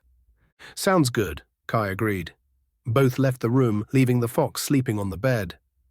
Kai led Andre to the cafeteria for lunch. Having only arrived an hour earlier, Andre had yet to explore the campus. The pair found themselves inside the busy cafeteria, definitely out of place. A majority of the students were dressed in finery and other high-end clothing. Many sported swords, staves, and other weapons, while others wore lots of jewelry and knickknacks. Kai was getting a few odd looks. He guessed it was people judging him on his clothing and lack of accessories. Andre didn't seem as out of place. His clothes were almost no different compared to the mass of nobles. A couple of people pointed at Kai, making it obvious they were discussing him. Unperturbed, Kai proceeded into the food line. "Seems you're popular," Andre whispered next to him. "It's almost as if they have never seen a commoner before," Kai jested. "By the gods, Akane is missing out." The food smelled so delicious as a feast was laid out before them. Collecting a little of everything onto his plate, Kai ignored the stares and proceeded to the nearest free table, with Andre following. With a glance, Kai could see the room was a bit chaotic. There didn't seem to be any order in the seating, so he sat down at an empty table. He was still receiving the odd stare, but there wasn't anything he could do about it. Bringing attention to it would just call more attention to himself. Kai quickly began eating, unable to hold himself back any longer. Andre watched on with bemusement. "Didn't they feed you at your home?" he joked. "Yay, but I have to compete with the foxes often," Kai said with a mouthful of food. His eating decorum was lacking. "What?" Andre appeared confused. "Wait, you're serious?" "It's like a rite of passage in my village, except it happens all the time." "Sounds rough," Andre laughed it off. "It is, and Akane is the worst of them. Akane, what the hell are you doing here?" Kai's heart stopped when he found the wily fox sitting next to him on one of the cushioned chairs, staring at his food without blinking. A single long strand of drool stretched down to the cushioned seat she was sitting on. His hand went to his head, a headache quickly forming. "I thought she was shut in the room." I don't know anymore."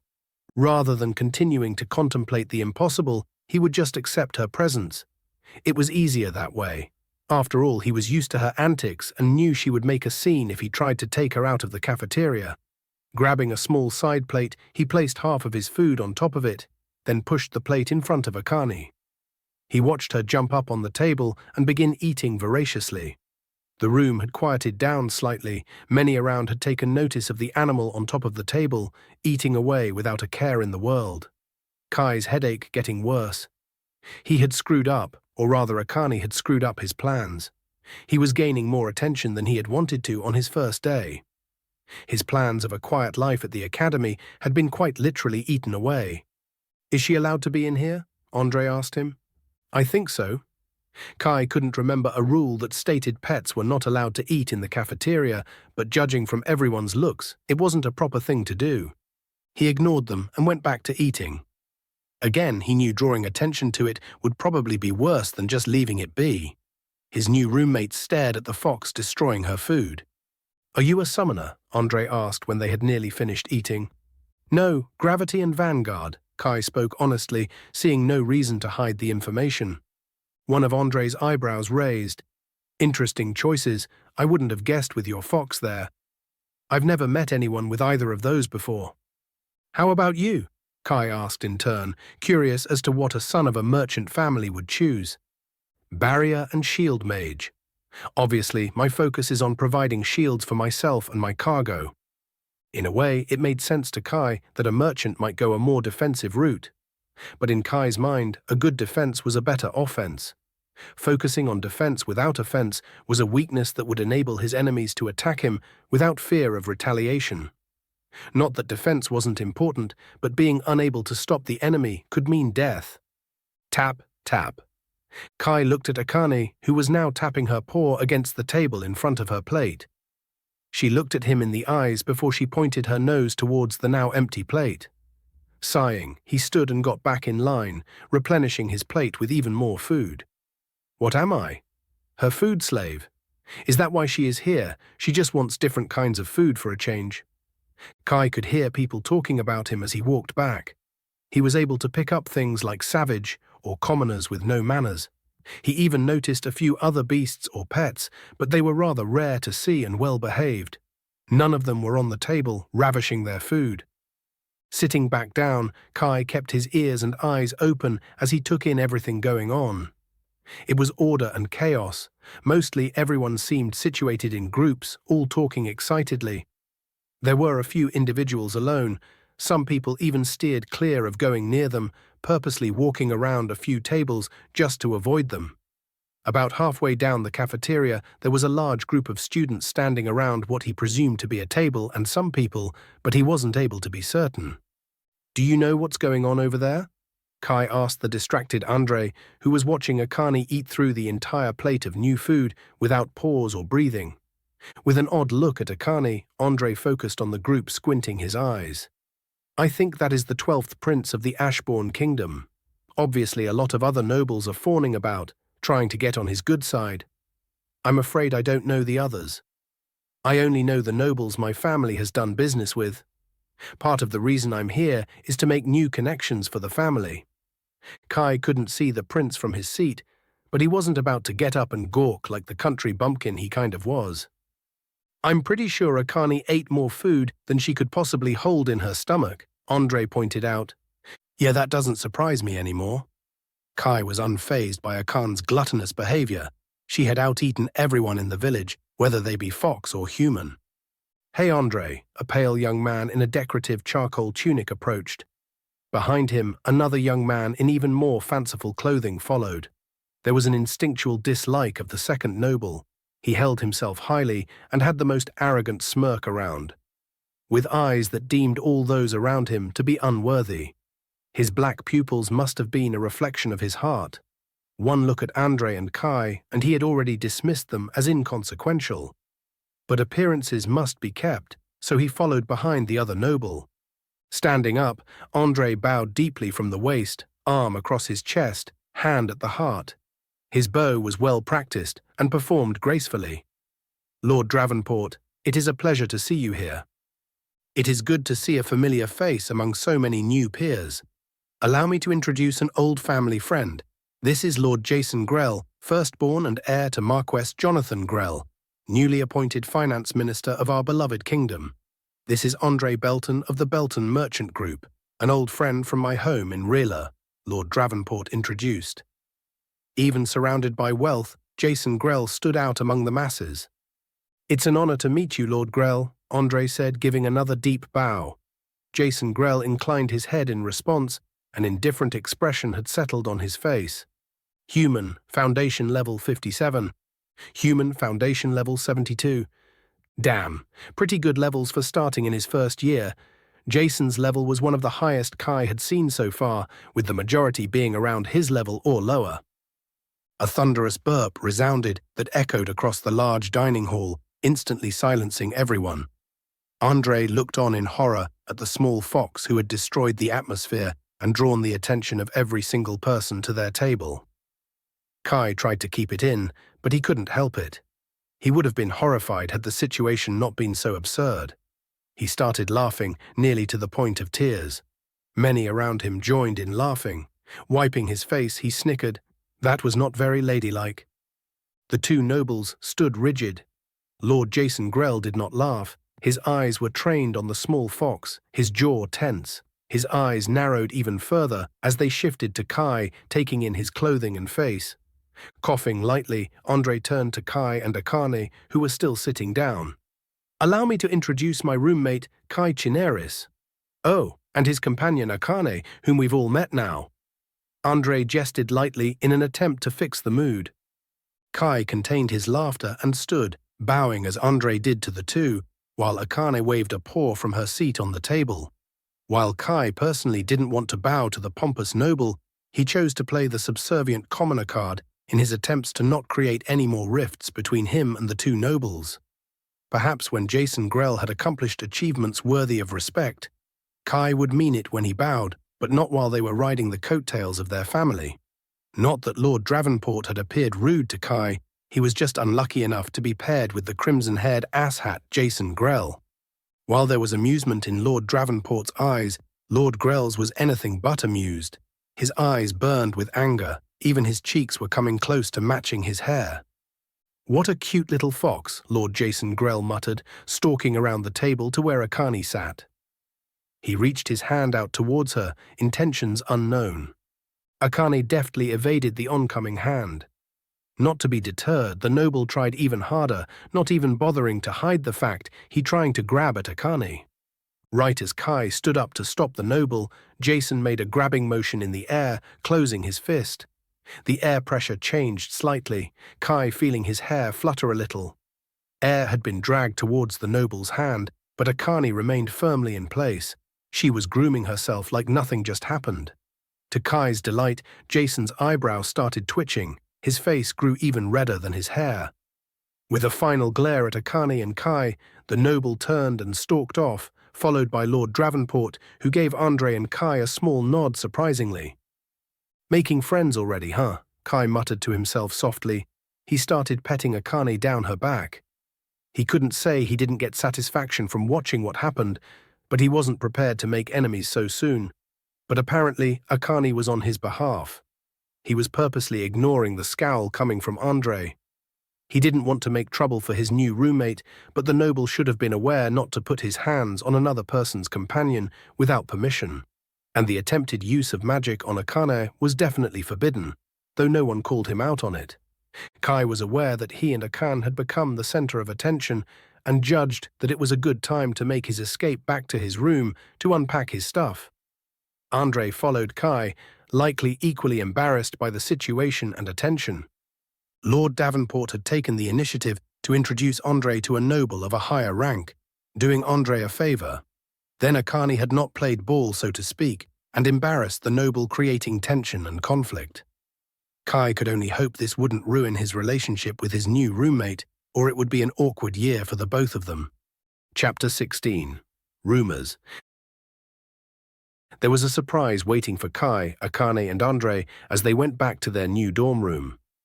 A new person was waiting inside, setting up some stuff on one of the two available beds.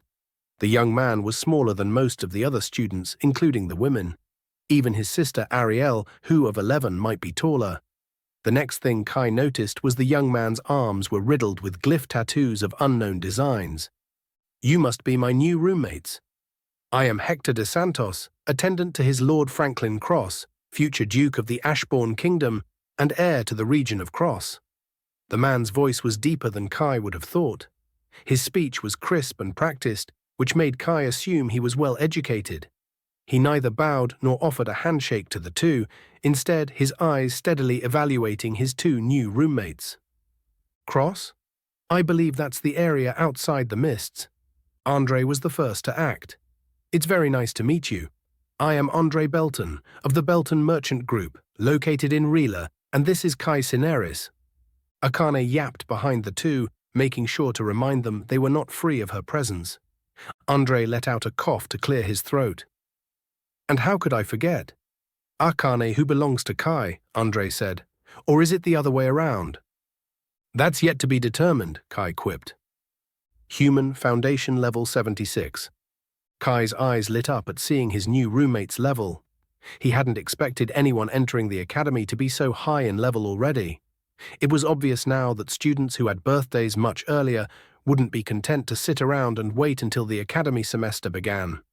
For all he knew, Hector took many months to reach this level until the school year started. Kai could have done the same, but he had chosen to spend the few weeks since turning 16 with his family, instead of going out every day scrounging for levels. Despite being standoffish at first, Kai found Hector to be quite knowledgeable. He was the personal attendant to the heir of the Dukedom of Cross, raised at birth for such an honor and position. Duke Cross was the very same duke who ruled the territory next to the illusionary Misty region. "What's with the fox?" Hector asked, seeing Akane observe the three from Kai's bed. Despite how much she ate, her belly didn't bulge at all. Kai had an awkward look on his face, trying to think of how to explain it. "It's difficult to explain. She isn't mine, but is a resident to the village I lived in. I didn't know she was coming to stay with me at school until I was literally signing up at the admissions booth and she appeared next to me. My father probably didn't want me to be lonely and brought her secretly on our trip here for all I know," Kai assumed. Both Andre and Hector gave the fox an appraising look. Akane was licking her paw without a care in the world. After being around her for so long, he had picked up small tells of hers. Behind her paw, it was almost as if she had a small smirk on her face, finding the conversation funny. "If you don't mind me asking, why do you have tattoos?" Andre broke the silence. Looking a little uncomfortable, Hector answered, "They are a family tradition. I'm not allowed to discuss them." "Ah, sorry, I didn't know." Hector waved him off. "It's fine." After an awkward moment of silence, Kai decided to change the subject to something he was more interested in. "Is it true the illusionary Misty region is a part of the Cross Dukedom?" Kai asked. Even though he knew the answer, he was curious to find out more about his isolated home. Hector's face dropped. "It is. Technically, that area is contested between the Dukedom and the Heart Empire. However, while both sides claim it, neither will travel through it or take up residence. I'm assuming you're familiar with the rumors and history of the area." Kai shook his head, lying. While it was true, he was aware of some rumors revolving around the illusionary Misty region. It was only what he had heard from Steve and Betrica recently. He genuinely wanted to know what residents of the Ashbourne Kingdom thought of his home. Sighing, Hector started, "Well, first off, anyone who enters that area never returns, or so they say. However, there is a tale that at least one person managed to return. About 100 years ago, the brother of the Duke, who was my lord's great-uncle, entered the mists, apparently not taking the rumors seriously with a squadron of soldiers. I don't know why he would enter the mists. Regardless, his strength and his soldiers were by no means insignificant from what I've heard. After an hour, one of the men stumbled out of the mist half dead, muttering about unseen monsters, specters of evil, and other crazy things." Hector waved his hand back and forth in a dismissive manner. "The survivor said they were attacked by unknown monsters. They had no chance of fighting back. Whatever monsters lurked there systematically destroyed them without them having a chance. The soldier wasn't even sure if the Duke's brother remained alive. An entire regiment was sent in to recover the Duke's brother dead or alive, including the one survivor to show them the way. No one ever returned. Following that incident, people moved away from the mists, and the rumors grew stronger and stranger over time. It is a cursed place that is forbidden if you value your life. Is it me, or is it getting hot in this room?" His mouth moved to say something, but no words came out. He knew from what his father told him that they would kill any and all trespassers. But the village had effectively killed a high noble and had gotten away with it. He discreetly looked at Akane, who was now licking her paw in an even more exaggerated motion, the smirk even more pronounced. "Does anyone know what is inside the mists?" His voice cracked a little. "No. All sorts of rumors exist, but nothing definite. I figure there must be very territorial monsters of massive strength. Nothing else makes sense," Hector said with a shrug. Kai remained silent as Andre and Hector compared theories of what lurked inside the mists. What monsters? The only monsters are those little gluttonous foxes. Unfortunately for the two, the truth was rather dull compared to their imaginations. Andre declared that a dragon must have laid claim to the area. Kai even joined in the fun, claiming it was filled with dark and evil wizards. The conversation changed topics many times, eventually stopping about their homes and families. Kai found out that Hector was born into a long line of servants and attendants for the Duke's family. He had been raised and trained for the purpose of being the future Duke's assistant since birth, claiming it was a huge honor. Kai couldn't imagine being told what to do for his entire life. He figured he had a different perspective on life since both families he was raised by allowed him to do what he wanted and supported him. Kai's older sister Lydia had elected to be an enchanter, not following his mother or father profession. As a result, she even began studying daily with the master enchanter in the village a few years back. Andre was similar to Hector. He had chosen to go into the family business. Discussing their futures made Kai realize he hadn't given much thought to his own. In his past life, he had become a soldier of sorts for the sake of humanity's beginning in the new world. A necessity. He had sacrificed both blood and body for the people to push forward and expand their territories, only to become betrayed in the end. Slaying monsters was all he knew, but the risks involved were significant. It was more likely he would die before his 50th birthday than survive if he continuously fought monsters without pause. His father claimed the stronger the monsters were, the more intelligent they were as well. Setting traps and problem-solving was just the beginning of what intelligent monsters were capable of doing. While not necessary, the academy would provide a chance to improve his combat skills and ability to survive in a future filled with the unknown. Kai was a bit envious. His roommates had goals and dreams beyond engaging in impossible, unrealistic revenge or fighting monsters until death. The dorm room was quiet. Kai stayed awake long past the time the other two went to bed. Akane had curled up by his side, sleeping peacefully as Kai rubbed her back. In the end, no one had come and claimed the last bed, leaving just the three of them in the room. His initial impressions of his roommates were good. He found them both knowledgeable and interesting. The lights outside the window had continued to dim until they officially shut off sometime before midnight. Finally falling asleep an hour later, his mind wandered until the very end. Although lunch had been a little turbulent, the rest of the day went rather well. Kai could only hope that his first day of classes went well too. He woke up to bright light shining through the window. Again, he tried to identify the source of the light, but couldn't tell from where it originated. It was as if a web of light was strung across the entirety of the city's sky. Hector was already missing, and Andre had only begun stirring. Despite the limited number of courses available, Kai's schedule was different from theirs, except for field training and ethics and law. Neither Hector nor Andre used physical weapons, placing them in the mage class. There were apparently no uniforms at this school, so he would be stuck with what the clothes he brought from home. I guess I can go shopping too, pick up some local wear. Like many of the students would today, Kai decided to dress to impress. He wore his nicest black tunic, pairing them with some standard brown pants and boots. Stretching his arms, he felt the tunic tighten. If his body continued to grow, he would an entire new wardrobe. Akane pawed at the door, whimpering slightly. Her stomach had been growling for the last 20 minutes and had only been increasing in frequency and intensity. "Hold on, give me one more minute," Kai said aloud to Akane. Grabbing a comb, Kai attempted to tackle his messy bedhead before going out. Walking down to the same cafeteria from the day before, Kai found Hector already eating. Knowing he would have to split his food with Akane, he grabbed 2 plates, filling them up before he took a seat next to his roommate. There was no denying the food was more impressive than the kind he ate at home. He wouldn't be surprised if some of the people who had prepared the food had a chef or cook class. "Sorry I left early this morning. I had to attend to my lord," Hector apologized. "No need to apologize. It's your job," Kai replied. The three ate in silence until Andre joined them a few minutes later. Breakfast passed without any drama, besides Akane receiving attention again from her eating antics. There was excitement in the air as all the students chatted loudly. Kai didn't know if this was the entire student body, but there were at least 300 students in the large multi-leveled cafeteria. It was a sea of fashion.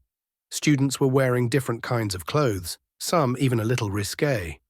A bell rang once, and with it, the tide of students began filtering out as they prepared to go to their first class of the year. Kai found the classroom easy enough. He was early, so it wasn't a surprise that there were only a few students so far. People stared as he entered, apparently having nothing else to do except gawk at every person that entered. The seating was an auditorium-style seating, with rows cascading up higher towards the back of the room. A long desk went from one side of the row to the other side, for all the students to do some writing if they chose. Having picked a spot isolated from the other students, he ignored the continued stares he kept receiving. Akane settled onto the desk in front of him. Yawning, she looked bored. Kai closed his eyes and began meditating to pass the time until he felt a tap on his shoulder. Opening his eyes, he heard, "Can you move down one spot so my sister and I can sit together?" Kai noticed that the classroom had filled up considerably since he had closed his eyes and napped. Almost every seat was taken, leaving only a single seat here and there. To his left, two beautiful identical-looking girls were staring at him expectantly. Kai wordlessly obliged and stood up, before moving to the next chair over. Another minute passed. He could hear the two girls whispering to each other while covertly sending glances at Akane. "Excuses me," the twin next to him whispered. "Are you the person who offended Jason Grell yesterday?" Kai groaned audibly, pinching the bridge of his nose. He wondered if she had witnessed the incident or if rumors had already spread about a fox-owning commoner disrespecting a noble in the cafeteria. "I hope not. Why do you ask?" "Our friend saw what happened and told us about a young commoner student with a fox who insulted the future Marquess." Kai sighed. There was no intended disrespect. It was a miscommunication. There was a pause as the girls considered his words. Kai could tell others were listening in on his conversation. Someone scoffed behind him. Kai chose to ignore him. "Is the fox yours?" the second twin asked. Kai nodded. "Do you think I can pet her?" the nearest twin asked. "Akane?" Kai looked down and said her name as if asking permission on the girl's behalf. Akane opened an eye and nodded her head. With a hesitant hand, the girl reached over and started running her hand down Akane's back.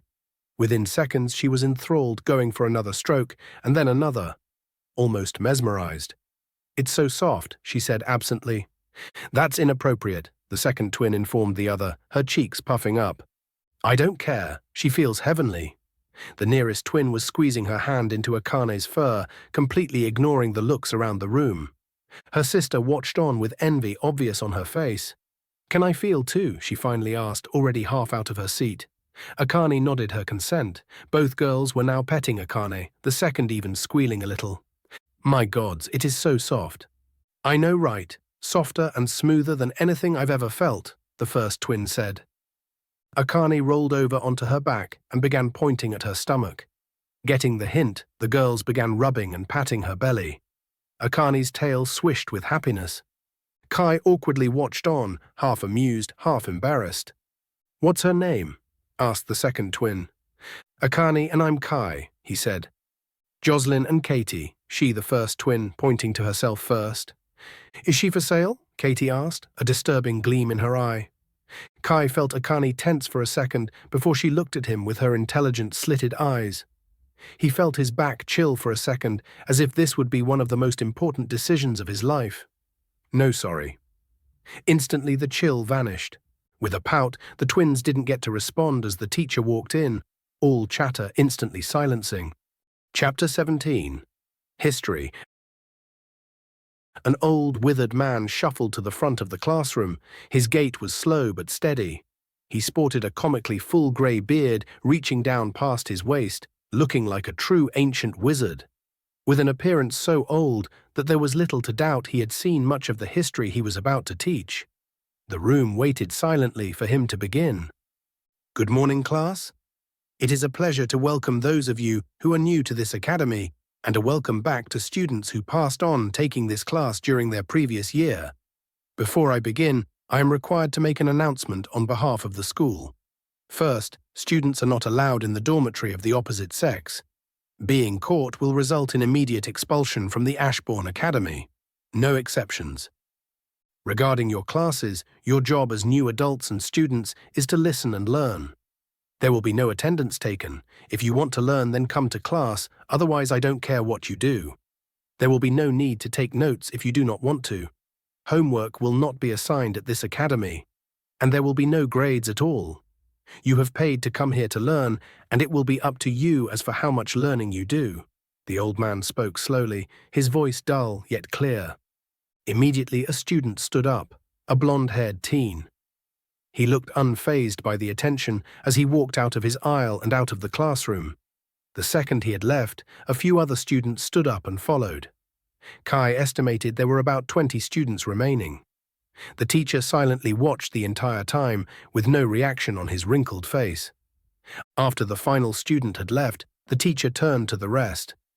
"We will see how many of you remain here by the end of the school year," he said, chuckling lightly. An ashen limb extended from the teacher's backside, picking up a piece of chalk. Writing on the board with the limb, the teacher kept his face and body forwards. "My name is Eric Dravenport. You can call me Professor, Mr. Dravenport, or Eric if you so wish. I have been studying and teaching history for a long time. If you have questions at any time during the lecture, please raise your hand and wait to be called on." Kai was surprised. He hadn't expected the academy to be so loose with its rules. "I guess it's difficult to babysit a bunch of magically enhanced teenagers. They are giving us the autonomy to do what we want as long as we don't break the academy rules. Also, I wonder if there is any relation to the Dravenport I met yesterday." He ran a hand down Akane as she slept on his lap. "To begin, does anyone know the origin of humans?" the teacher asked, his eyes scanning the room. When no one responded, the professor sighed. "If anyone knows the answer, you can speak up. I'm not going to bite if you get the answer wrong." "From Earth," someone called out. "While that is technically right, it isn't the answer I am looking for," the professor responded. "Primates," Kai spoke without thinking. The professor's gaze narrowed in on Kai. A toothy grin showed on his face. Kai felt his face flush for a second. He hadn't meant to speak, but the answer came to him. He couldn't remember who had taught him this, but he knew the answer must have come from his past life's knowledge. "You're correct. Variations of humans have been around for millions of years, evolving from primates into the modern-day versions of humans we all see around us. We continue to evolve even today with the addition of magic and mana. However, that will be a discussion for a different time." Coughing a few times, the professor cleared his throat. What most would consider modern humans, however, have a much shorter history, only a few thousand years in fact. Much has been gained and lost during that time. Very few people still remain from the days when we came from Earth to the Myriad of Worlds. When they die, all that will exist are the stories and books of the old world, passed down and fading into dust and ashes. You all might be asking, why does this matter to us? And who cares about history? Especially on a planet with which we have no connection and which may no longer exist. Does anyone care to answer? Unlike this last time, someone else besides Kai spoke up. "If we learn from the past, we can make a better future," a girl from behind Kai called out, her voice sweet and high-pitched. The professor frowned. "Bah, what an idealistic statement. Humans are notorious for making the same mistakes over and over again. As naive as that is, though, it is also true. It has helped many, knowing about history and the past, to make better decisions in the present. Though the true reason history is important is because it is what shaped the world into what it is today. Millions or billions of different actions have led up to this particular point in time, shaping and turning until we find ourselves on a different planet than the one where our entire species started." The entire room was silent in consideration. Again, much of human history is lost. It wasn't until those last few thousand years on Earth that we started recording events. Humans have been a part of the Myriad of Worlds for 1,275 years now. The gods descended upon Earth and offered humans salvation. They spoke of a threat coming for Earth, that humans, even with all their technology and intelligence, would perish against this grave threat. Opening portals all over the world, they spoke of a sanctuary where people could go and live on. That was the worst day ever in human history. Panic ensued when these mythical beings, claiming to be gods, came down and showed the world their power and magic. Riots, mass killings, war, and many other horrible events all happened on that first day in chaos and panic. Many militaries attempted to block the portals only to have their entire squadrons and vehicles moved to a different location entirely. The portals were only open 24 hours. In that time, millions of people crossed the boundary seeking a new life, one of magic and opportunity. The gods did not discriminate, they accepted all who passed the boundary. The portals closed exactly 1 day later. There has been no news about planet Earth since. We do not know if humanity continued on, or if they were exterminated by the threat the gods spoke of. "Damn, this is heavy for a first day," whispered a student directly in front of Kai. "Heavy? No, this is simple history. Now going back once again, it's 1275 years in the past. Millions of humans have entered a vastly alien world, one different but similar at the same time.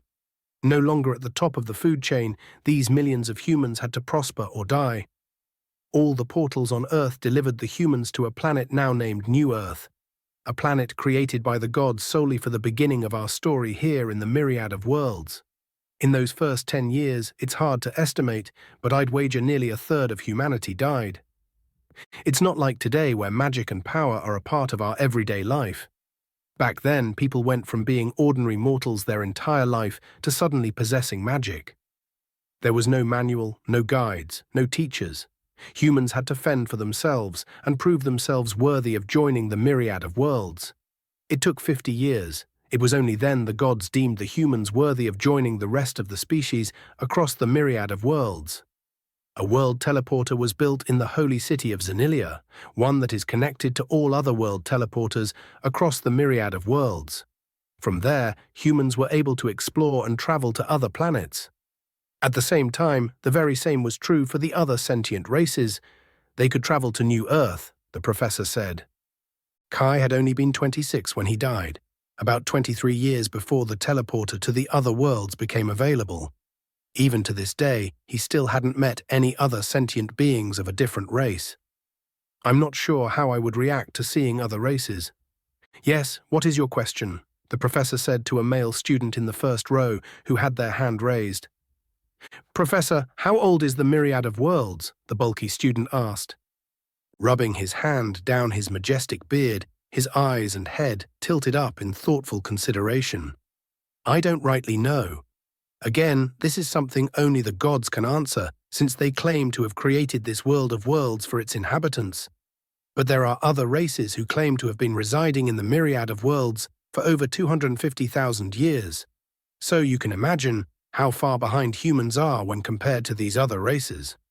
The rest of the class was spent discussing the events of the first 50 years the humans arrived on the Myriad of Worlds. Although Kai had lived through much of it, he got a different perspective hearing it from the teacher.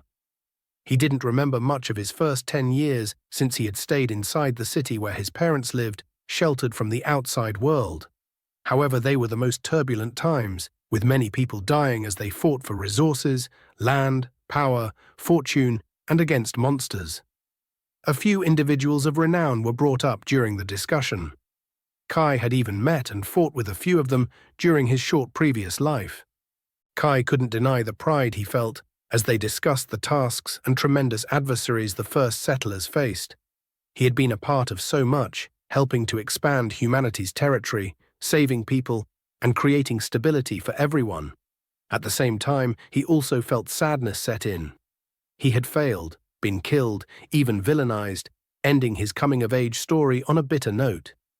Benjamin Decker would always be branded a villain in the thoughts of those who still cared to remember him. There was probably nothing he could ever do to redeem his name.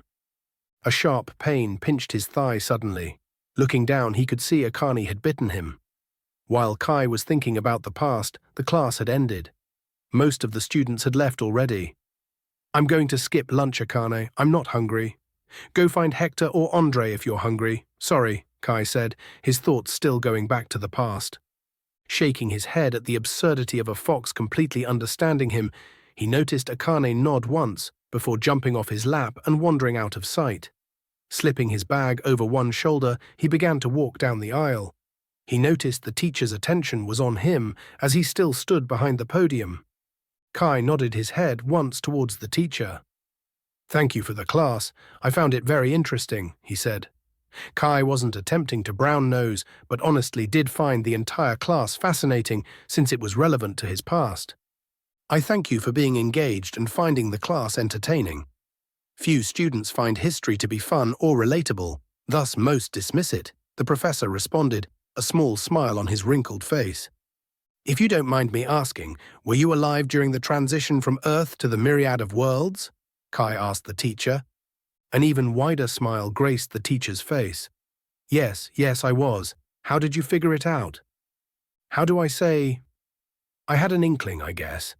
It was the way you phrased events and such as if you had experienced them yourself." "Ah, I wasn't one of those important figures whom I was lecturing about earlier. I was a nobody, in all brutal honesty. I had been a middle school teacher on Earth. I came here following my wife and became a soldier. Eventually, I grew tired of it and became a teacher once more. Very soon I will pass on, leaving what I have taught to the younger generation to pass on themselves." The teacher stared into Kai's eyes, unblinking. He looked older than ever now. It was hard to tell with the robe, but his back seemed more hunched over, as if time itself was weighing on him. Unsure what to say back, Kai thanked him and nodded before walking out of the classroom. Chapter 18. Encounters. Outside, Kai found a bench to sit on and waste time until his next class. He would use his domain, switching it on and off when no one was in view. "I wonder if I made a mistake picking gravity." He leaned his head back with his elbows resting on the bench back. His mind was full of questions. Questions that could only be answered in time. Laughing came from down the path, getting louder as it came closer. Looking up, Kai groaned. He could see it was Jason Grell and two others, animatedly talking as they walked closer. He didn't recognize the other two. They looked ordinary in a way that would mean just another face among the masses besides their wealthy clothing. With just a glance he could see Jason was the head of their little group.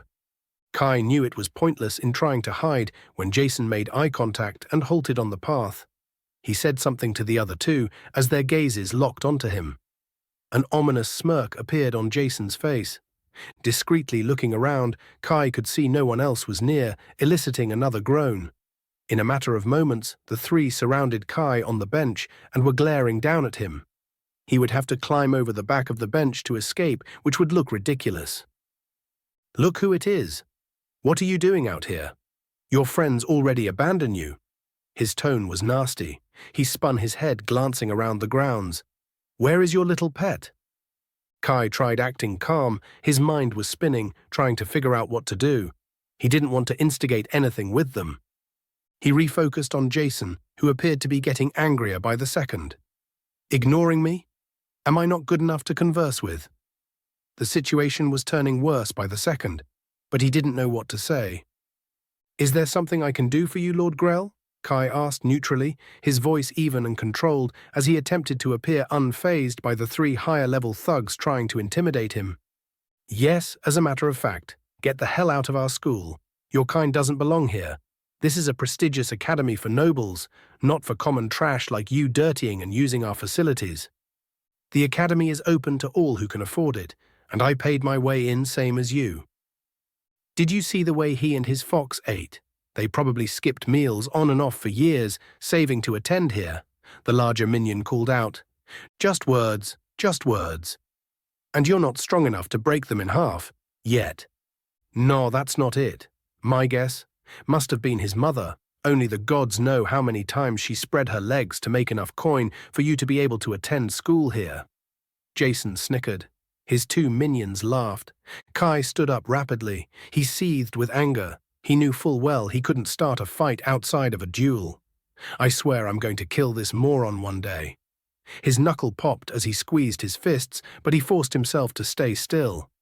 Rationally, he knew he was being goaded into challenging Jason. As he was now, it was likely he would lose. He had barely come into his own magic, and the Marquess heir was nearly 3 times his level. Kai didn't even have his sword with him, leaving it in his dorm room, which was beginning to look like his first mistake. Meanwhile, Jason flaunted his ornate weapon attached to his hip. Not that there was a need to have it out, since one of even many rings on his finger was probably a ring of storage with even more weapons or items inside. 2 interactions, and Kai had enough of this spoiled brat already. But that didn't stop him from speaking his piece. You shut the hell up. Do you think your blood is special because your family claims to be nobles in a world with so many countries? You can call yourselves whatever you want, but at the end of the day, you're landowners whose ancestor sucked up to the right person. Kai took a step forward, getting in the face of Jason. The 2 lackeys squared up next to Kai, boxing him in even further, but he didn't back down. He stared daggers into Jason's eyes, each unafraid of the other. Kai knew he was playing with fire. There was no winning in this situation, but the arsehole had ridiculed his mother. His sweet, loving mother, who had shown him the light again. Grab him, Jason said, nodding to his lackeys. Kai couldn't react fast enough as the 2 lackeys quickly grabbed his arms, holding him in place. He might be able to escape if he really tried, but he wouldn't put it past the 3 to start using magic if things become out of hand. The burly one on the left squeezed harder than his counterpart, making it a point to block his blood flow. Are you really going to do this?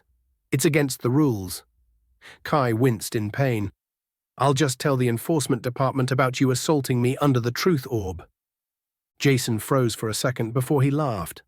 Go ahead. Kai's face apparently showed his confusion. Oh, you don't know. Jason had something of a sinister smirk. Sorry to tell you, but that's an extremely rare and expensive magical item. The palace loans it to the school for 1 week before the year starts. It went back after admissions closed yesterday. Shit. Kai had no doubt the other 2 would lie on Jason's behalf. Jason, we don't have to do this. We are not enemies. Enemies? Do you think you're worthy of being an enemy of mine? Jason shook his head. Fine, I'll give you a chance. Give me the fox and I'll forgive you. Not a chance. Jason shrugged. It's of no concern. I'll find your pet fox eventually and make it into a fur coat for my girlfriend. I heard the West twins were practically fawning over its fur. Sounds like it would make a good present. Kai struggled to pull away as his anger flared up, but they were both stronger than him. Akane may be spoiled and annoying, but she was his annoying fox, though she probably thought he was her annoying human. He looked around for assistance, but still saw no one. Without warning, Jason punched into Kai's unprepared stomach. Pain flared as his breath was taken away. He gasped and wheezed for air as he heard, "Hold him still." A seemingly endless number of punches poured down into Kai's stomach. Dropping to his knees, he lost count once double digits hit. His breath came in shallow, ragged gasps as he tried to capture air in his lungs. Kai wasn't sure if Jason held back, but it sure didn't feel like it. His health had even gone down 32 points. Lifting his head up, Jason stood over him, like his superior, with an arrogant smirk of satisfaction plastered on his face. Just wait, I'll get you back. That is why I don't like commoners. Either they are too afraid to look up, or they are too ignorant to know better, Jason said. He turned and began walking away, his minions following behind, laughing. Standing up, Kai wobbled a little. He felt a little nauseous. Reaching down, he lifted his shirt up. He could see a bruise beginning to form where the first punch had landed. The other punches hadn't hurt as much, since he had been more ready for them, but he still lost his breath because of where they landed. There was nothing he could do right now. His only options were to ignore what just happened or report it to the Academy Enforcement Department. Again, neither answer seemed like the right one. Reporting him for assault might incentivize him to take further action, and they might not even punish him, while not reporting him might enable him as well. A small weight fell onto his back without warning. Luxurious fur wrapped itself around his neck and shoulders in the next second. Subconsciously, he reached up and rubbed Akane's head, feeling calmer already. Akane, he sighed, remember that noble you embarrassed yesterday? Make sure you avoid him. I don't know what he would do to you if he caught you, Kai said. Akane yapped once. Kai interpreted it as understood. Think I can take them in a fight? Kai asked aloud. He wasn't expecting an answer. It had been more a question for himself, just one spoken aloud. All he received in response was a high-pitched double yap that almost sounded like laughter from Akane. This is your fault, you know. I'll have to get Andre's and Hector's opinions before I decide what to do about Jason. He sighed once again before getting up and walking around. His stomach was still tender. School is tough. I don't think I've ever sighed this much. Academic aptitude had never been Kai's forte. He wasn't dumb by any means, but studying and sitting in a classroom wasn't his preference. The time in his past life has been too chaotic to provide a productive and safe school environment, so he got his education when he could. He wondered if it was strange that he sometimes felt more at ease fighting than he did sitting down and studying. He did, however, find his first class interesting, so maybe there was hope for him after all. Maybe I'm actually a musclehead that's not good for anything besides fighting. He sighed once again. I need a hobby besides fighting. Excuse me, a voice called out, waking Kai from his daze. He had been standing there thinking and didn't realize someone had walked up to him. The young man had an amused smile. He was decked out in a black dress shirt, which was perfectly contoured to his muscular body. His hand possessed a single plain ring. Familiar grey eyes he could have mistaken for family stared at him. Hair of pure white flowed wildly down to his shoulders, making him appear older. There was a certain vibe about him that made him seem powerful. Not even Jason could compare. Teacher or a student? Human, forging level 7.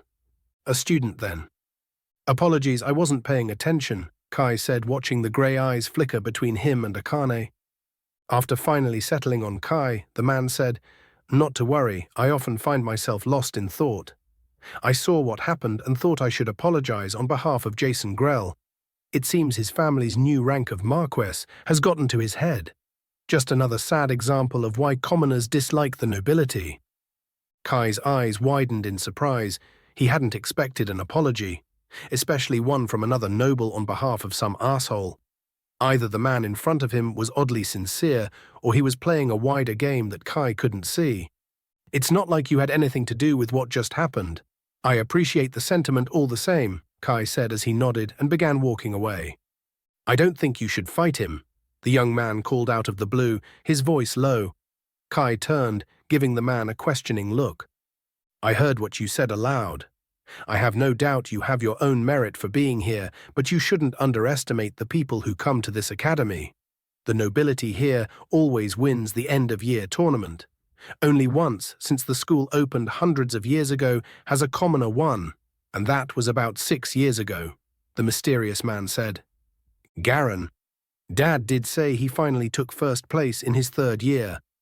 They have come to school with skills and expectations to succeed. Their weapons, gear, and enchantments are all better, giving them an edge. Not only that, but in many cases like Jason's and mine, we are taken on trips by our family and leveled up. Even Jason's 2 minions are nobles. Not heirs like him, but 2nd or 3rd born nobility that still received education and training prior to this academy. Is that really true? They all receive extensive training? Well, maybe not. Perhaps my perspective is a bit skewed because I did in fact receive a lot of training growing up. I wasn't one for socializing with the other nobility often, so maybe I'm wrong and they don't all train as much as I have. Regardless, you have Jason's attention now, so you should be cautious. I wasn't planning on fighting him until the end of the year tournament anyways. I don't feel like getting kicked out of school yet for beating the shit out of him, Kai said, prompting a smirk from the young man. Maybe not all nobles are bad as I've been told. I'm sorry I didn't get your name. I'm Kai, he said, holding out his hand. The noble froze for a second, looking between Kai and the offered appendage before he tentatively took the hand and shook it. Nicholas. His grip was firm. If I might give you some unsolicited advice, Kai, I would wait and see how Jason's behavior will be going forwards. If Jason and his goons leave you alone, then I would forget the incident. However, if they continue, I recommend you report them to the enforcement department, Nicholas suggested. Thank you for the suggestion, Kai said, nodding. Are you a 2nd-year student, by the way? Kai asked. No, I am a 1st year like you. Kai's mouth opened slightly. He had wanted to ask Nicholas how he was already in the 2nd stage so soon, but he had already said the answer. His family had taken him leveling, and they probably knew some of the best places to do so. As if reading his mind, Nicholas chuckled lightly.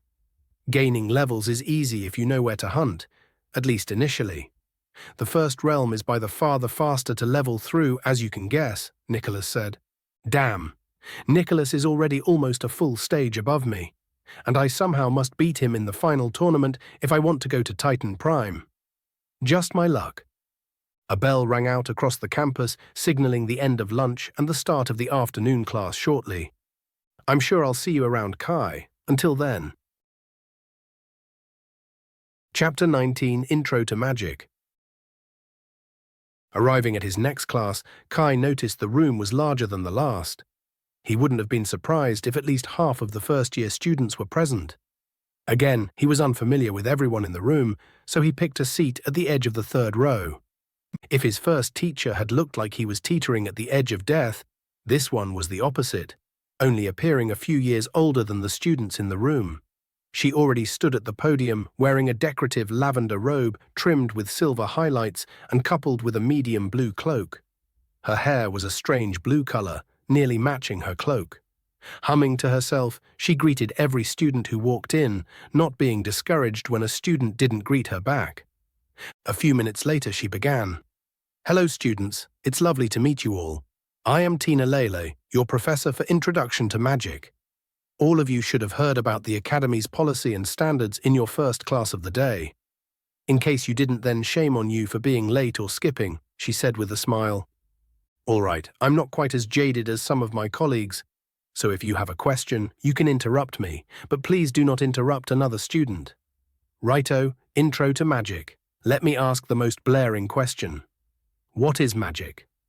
Standing up, a student dressed in a white dress shirt and black trousers answered, Magic is the phenomena or forces created or altered by using mana. Nodding her head, good answer, but you don't have to stand up to answer, just call it out from your seat. Now, will someone else tell me what mana is? Asked the professor. No one called out immediately this time, even Kai was unsure what mana was. All he knew was that was the source used to cast magic, but he doubted the professor would accept that obvious answer. After a few seconds of silence, the teacher spoke up. No one has any idea. Not to be deterred, her smile didn't falter. We know what it is used for, which is fuel for altering and transforming properties and physics of the physical world, but that isn't what it is. The truth is no one knows what mana is exactly. Some call it a gift from the gods. The elves claim it is the blood of all life, and that without mana, there would be no life in our universe. But I call it chaos. Researchers claim it's similar to matter in that you are able to shape and mold it to suit your purposes. I agree to an extent.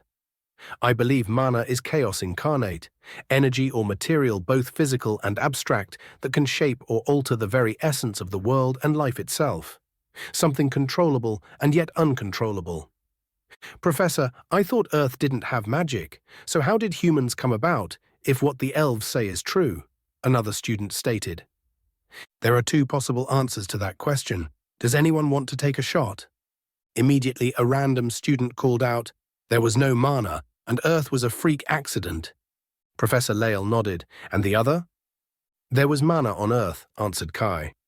This was a hotly debated subject after the humans' arrival in the Myriad of Worlds. Did magic exist on Earth? The answer varied from person to person, but most tended to agree that magic did exist on Earth. Otherwise, how did the belief of magic exist for thousands of years prior to this place when humans had no access? That answer became easier for people to accept once they experienced real magic. Kai knew another method would be to somehow measure the magic density on Earth. Obviously, this method was impossible to use because access to Earth has been closed since the day humans arrived. Now, it is speculation among many human academics that Earth did in fact have mana. As many may not yet be aware, mana density is not the same everywhere. Mana density can differ from planet to planet, marginally or substantially, and that doesn't necessarily mean it's the same across the entire planet. There are regions, zones, or dungeons that may have a higher or lower mana density than the planet's average. The Ashbourne Mountains are an example of this. The mountains have a higher density of mana than even our beloved capital. Going back to the theory that Earth did have mana, it is suspected to be at levels so low it wasn't noticeable or significant enough to influence, except on extremely rare occasions. For those of you interested in history, have a discussion with Professor Davenport. He is knowledgeable about Earth-related topics. He has told me that there were many miracles and magic phenomena that couldn't be explained during the time of humans on Earth.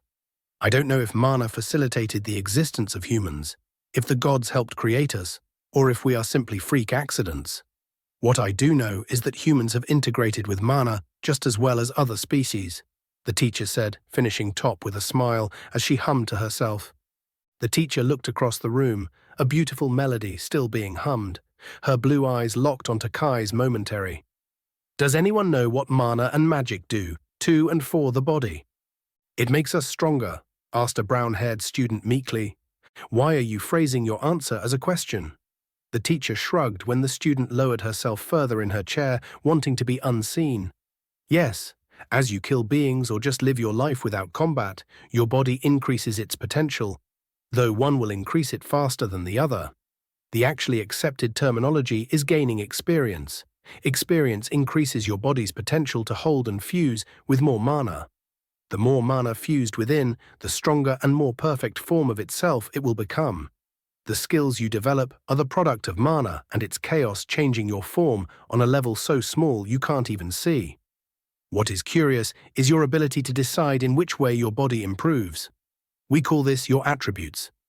5 points for every level, you can choose to put your attributes into vitality, strength, dexterity, endurance, intelligence, and wisdom. A low groan rang out in the class. With a smile that could not be discouraged, I can see I am boring you all. After all, everyone here is at least level 5, so you all must be aware of this already. But this is material I must cover, the professor said. Let's begin at the top. Vitality is one of the most important attributes a being can have. Put simply, it determines how much damage your body can take before it begins to fail or die. Your health is directly connected to your vitality, gaining 10 health for every single point in vitality. It also influences the resistance of your body. Take 2 people at the same level, each has the same skills, but they have different vitality stats. The one with a higher vitality is going to be more resilient to damage and other outside forces on the body, simply because his higher vitality gives him stronger natural defenses. The most interesting aspect of vitality is that it increases life expectancy. Every realm of power has an average life expectancy, but with a high vitality, the time you can live before dying of natural causes will increase even further beyond the average. The teacher spoke with confidence.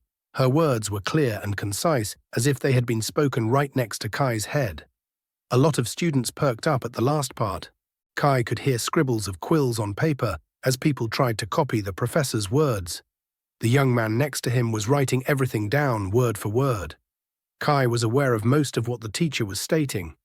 The magic and chaos were new and interesting, but the attributes had been something humans had figured out quickly during his first life. There was no chance he would have survived to the 4th realm of power in his first life if he didn't even know what his attributes did for his body. It was an impossibility. He also got fortunate in the sense that everyone had magic for 16 years before he unlocked his own.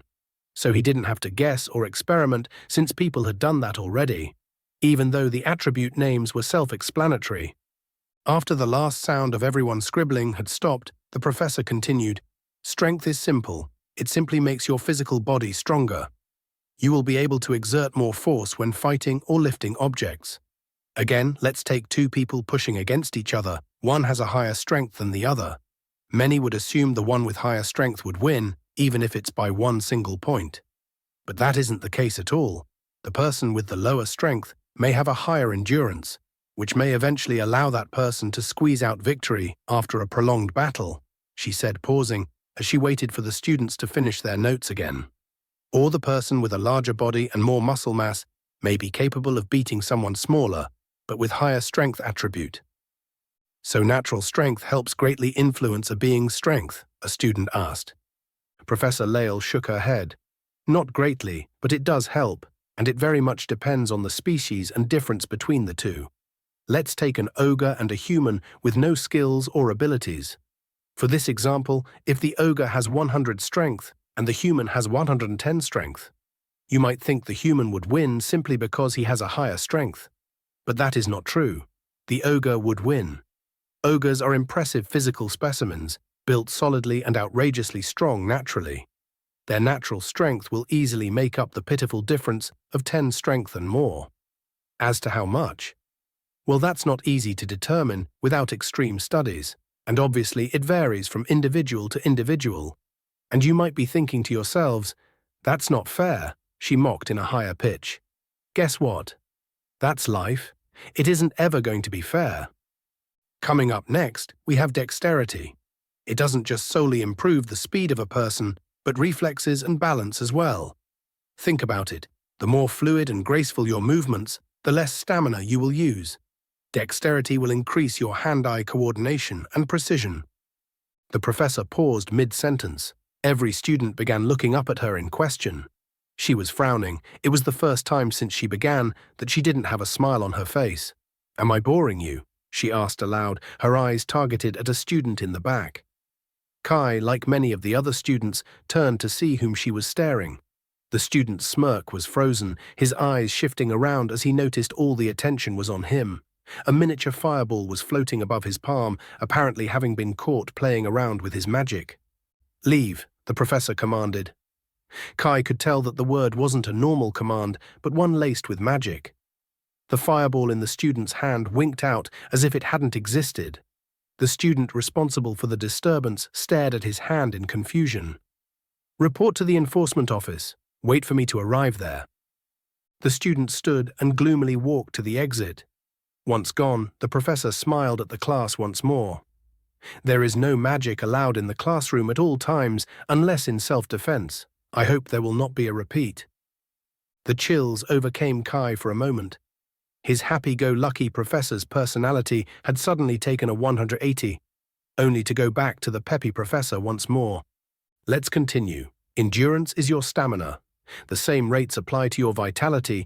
1 point of endurance is equal to 10 stamina. Many see endurance as the least useful of the 6 attributes, but I can assure you in a protracted battle, those with the most endurance usually survive. Soldiers in war know that the more stamina and mana they possess, the longer they will be able to defend themselves in long fights. Second to last, we have the intelligence attribute. Mages love this attribute. It often is the determining stat for the strength of their spells. And no, before you ask, it does not make you smarter," the professor said, eliciting a giggle from the class. "There is evidence to suggest intelligence allows for faster brain function, however, the difference is found to be minimal. Lastly, we have wisdom. Simply stated, the higher your wisdom, the more mana you have at your disposal. Mana regeneration is also tied to your wisdom. Essentially, the more mana you have, the more you will recover quicker. The rate of regeneration seems to be based on the environment. With a higher density of mana, your rate of recovery will increase, but be warned, the opposite also applies. So you see, every stat is vitally important for a person's well-being, especially if they are often in combat. It is not my place to tell you where to allocate your stats, but I suggest with utmost seriousness that you do so wisely. Chapter 20. Placements. Kai walked down to an open field. He was wearing a training uniform provided by the school. Minor enchantments were woven inside the cloth, providing protection comparable to hard leather. Scattered about in different sections of the training field were training dummies, an obstacle course, and other strange-looking objects. The field itself was half the size of the entire campus, stretching on for about half a kilometer. A group of students nearing 50, both male and female, were already on the field huddled together before a much smaller group of adults. As he drew near, eyes began to take note of him, some giving him a hard glare, while others merely glanced his way before dismissing him. It made him uncomfortable to be stared at like this. People had already begun sizing up their competition. Around him, every student was equipped with some kind of melee weapon, the majority of them being swords, while he did spot some other exotic weapons. It was easy to tell who was comfortable and who wasn't. Some students radiated confidence, just standing there, while others had nervous tics, like constantly looking around at the others or shifting about. Closing his eyes, he felt the warm air blow across his face and hands. He lay his left hand on the pommel of his sword, an unfamiliar but comforting sensation. The sword was new, almost entirely unused except for the battle against the bandit a few days prior. He could tell his father had designed the blade to be similar to the ones he used growing up, but it would still take time to become familiar with this new sword. For one, the weight was different than the others he used often. The new blade was slightly longer too short to become considered a longsword, but lengthier than a standard short sword. Standing among the students, Kai could feel the pressure holding him down to the earth. I can feel a weight. It's gravity. But the weight or gravity feels more noticeable? Not heavier, it's like it's a blanket over my body weighing me down. It's usually unnoticeable. Is this an effect of picking gravity as my element, or because I'm trying to focus on it? Am I even making sense? "Good morning, class," a booming voice called out above all the chatter. The voice came from one of the largest men Kai had ever seen. Easily over 7 feet, he stood ahead over even his fellow teachers. But it wasn't his height that made him stand out. It was his immense muscles, like a bodybuilder that didn't know when to stop. His biceps were easily the size of Kai's torso.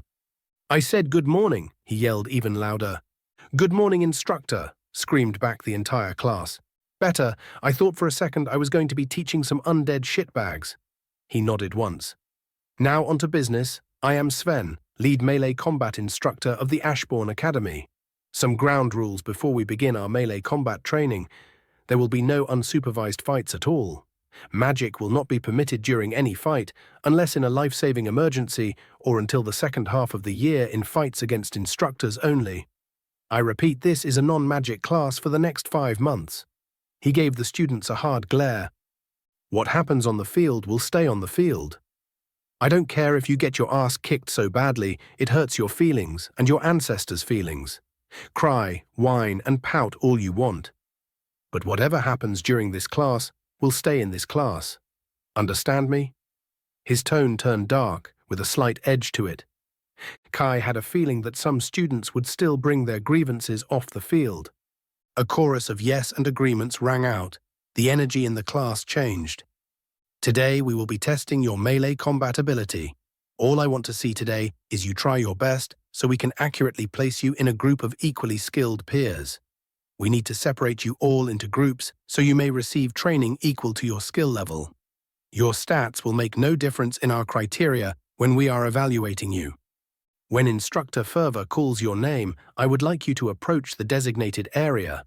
You will spar with me using whatever weapon you feel most comfortable with. You will fight with everything you have during your examination. You will not be hurt. Well, I may hurt you a little during the examination. I only intend to push you so we can gauge your skill level. If anyone has any questions, now is the time," Sven said. "Is any weapon fine?" a student asked. "Yes, but only if it qualifies as a close combat weapon. If you're using a bow or other ranged weapons, then this is the wrong class," Sven said as he made sure that everyone had a proper weapon for the class. "Can we move up after we are placed in a group?" the student next to Kai questioned. "Of course, if you show improvement, it is possible to move up to a higher skilled group." "What criteria you are judging us on?" Jason Grell asked. Kai suppressed a groan. He hadn't seen Jason in the sea of students, but now that he heard his annoying voice, he hoped to avoid him. "You don't need to know that. Just go into the ring and do your best," Sven denied. "Let's start. Bradley Hammond to the ring," came a female voice near Sven. A student at least a foot smaller than Kai's 6 feet walked into the dirt cover ring. He held a spear with a wooden shaft that stood comically twice his height. There was a little bit of sweat dripping down his face, and he gripped the spear so tightly that his knuckles were turning white. If his body language was anything to go off, he was anything except confident and in control. Instructor Sven stood already waiting inside the large flat dirt ring. Appearing in his hand was a short sword of dark grey metal with a strange ghost-like appearance to it. The etherealness shifted about, making some parts of the sword partly transparent. It was like a ghost, and metal had been combined and forged into a sword. "The first move is yours," the instructor spoke loudly after the student had stood frozen for 10 seconds, doing nothing. The student, Bradley, gulped. He cautiously approached the instructor, shifting his feet across the ground without lifting them up. The rest of the students remained silent, everyone eager to see the abilities of their fellow classmates and the teachers. At 9 feet away from the teacher, Bradley pulled his spear back and thrust forth at center mass. Shifting his body, the instructor sidestepped, easily dodging the thrust. His short sword stabbed forth, stopping an inch away from the student's face. After 2 seconds of comprehension, Bradley unfroze and reacted. Falling back on his bottom, his spear falling to his side, students began laughing at the scene. "You will be assigned to Group E," Sven said, his face giving no reaction to the mess before him. The student Bradley looked crestfallen. "Sir, I can do better. Please just give me one more chance." "No, you only get one shot here and on the battlefield. You either make the most of your opportunity or die." "Next," Sven said, no longer paying attention to the tearful student. A dozen more students passed, all doing better than Bradley, receiving grades between B through D, with only one student receiving an A. His performance was the best of the evaluation so far, being able to hold his own for the longest and display his techniques.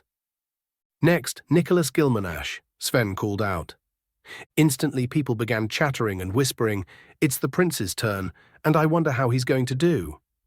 "Wow, he's already in the forging realm," a student said with awe. "No shit. His birthday was over half a year ago, and his family obviously knows the best spots to level." To say Kai was surprised was an understatement. The person he had talked to yesterday after the Jason Grell incident was none other than the 12th Prince of the Ashbourne Kingdom. He looked supremely confident as he strolled into the ring. Holding out his hand, a massive greatsword appeared, with the handle materializing in his hand. The sword was a massive blade, nearing 2 meters. Its grey metal looked dull compared to the beautifully glowing blue runes etched onto its side. The massive sword didn't look awkward at all in the hands of the large student. Taking a stance, he held the blade diagonally across his body, prepared to react to any attack that may come his way. Nicholas's face was one of concentration as he stared unblinking at the instructor. A smile came to Instructor Sven's face. "I have trained some of your siblings in the past 50 years. Not one has disappointed me. Don't you be the first." With that, the instructor made the first move for the first time today. He flew across the field faster than anyone had moved yet. Kai could barely keep his eyes on the instructor as he seemed to almost teleport across the 20 feet. A series of blows were exchanged immediately, Nicholas on the back foot as Sven pushed him back. Sven's smaller sword moved faster as he unleashed a barrage of swings at the defensive prince, not giving him any room to counter. Sweat began dripping down the side of the prince's face. After 5 minutes of non-stop fighting, his movements began to slow and become messy. The huge stat advantage and combat experience of the instructor proved too much for the prince as his greatsword was finally knocked away. Kneeling, the prince bent his head down as he took large breaths, trying to regain his energy. Sven held out a hand to the prince, who looked conflicted but accepted the gesture, pulling him up to his feet. "Nicholas, Group S. You did well, son," Sven said, patting him on the shoulder. Nicholas only nodded. His face was blank and expressionless. The instructor had been pushing every student during their fights, but no one else had been pushed as far as Nicholas. Next began another series of trials and bouts. A young woman named Ashley Morey proved to be the best of the students since Nicholas entered Group S with her absolutely masterful spear techniques. She kept the instructor at a distance, doing her best to not allow him to close the distance within his sword range, even though he was very capable of doing so. Her footwork was so graceful, as if she was gliding on the field. She appeared unbothered by the bout, her breathing completely normal. Mori? That name seems familiar. Many names seemed familiar to Kai over these last few days. Some he recognized and wondered if their progenitors were the same people he once knew. Next, Jason Grell, Sven called out. Jason sauntered out to the field, a smirk of arrogance on his perfectly punchable face. Like the instructor, a short sword appeared in his hand from thin air. His blade was similar to Instructor Sven's, except for the dark red coloring of a different metal. Curiosity sparked at the thought of how the arrogant prick would handle himself in the bout with Instructor Sven. Unfortunately, he was displeased to see Jason perform rather well, receiving an A when he finished. His style of sword was different from Kai's hack and slash.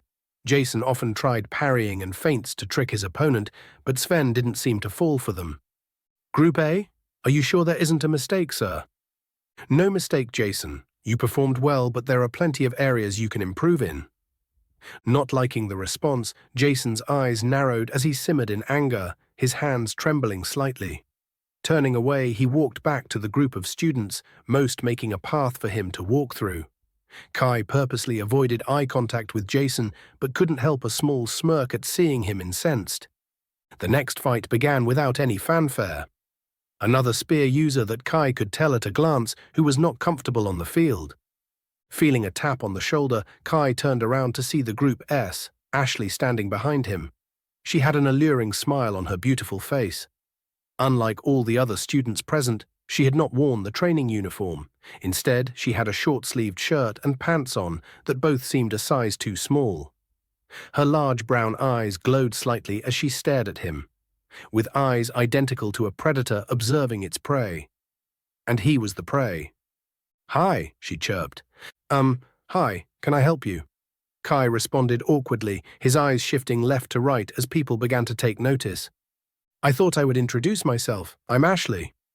"Kai," he said, taking her offered hand. "Human, forging level 12. By the 9, she's even higher than the prince." Ashley was at the highest level of all the students he had identified so far in his year. She seemed to be wholly aware of what he had figured out, her smile widening. She took a step closer. He could smell her now. The scent of strawberries filled his nose. "Tell me, Kai, how do you think you will do on the test?" Taking a step back, he kept eye contact. "I don't know. I've only ever sparred with my dad." "I bet you will do well. You seem fit.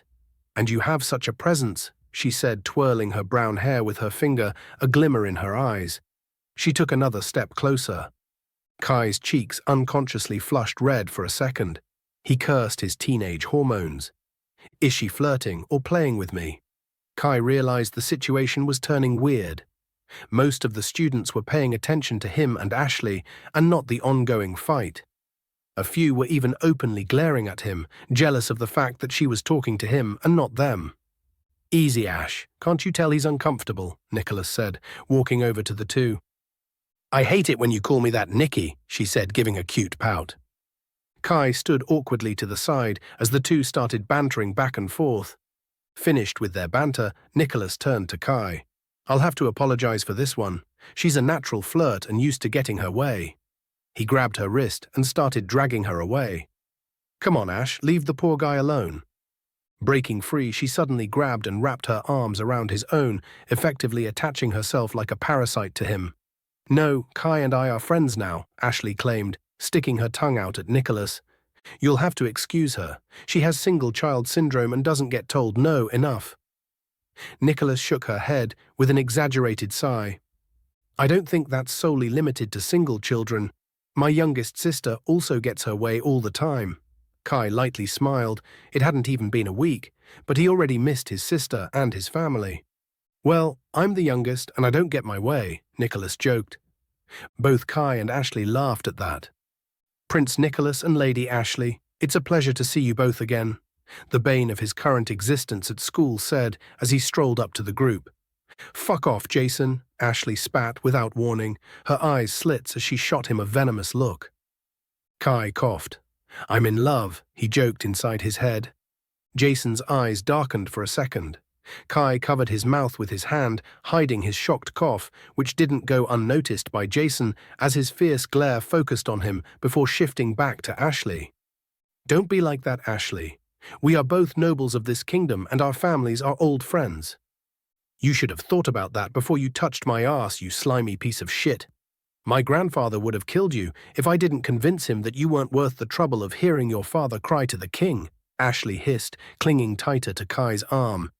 "I said I was sorry. It was an accident," Jason claimed. "Nicholas, please talk some sense into her." "Can't help you, Jason. I don't want to get involved." "You heard him. Now scram. This is for Group S people only."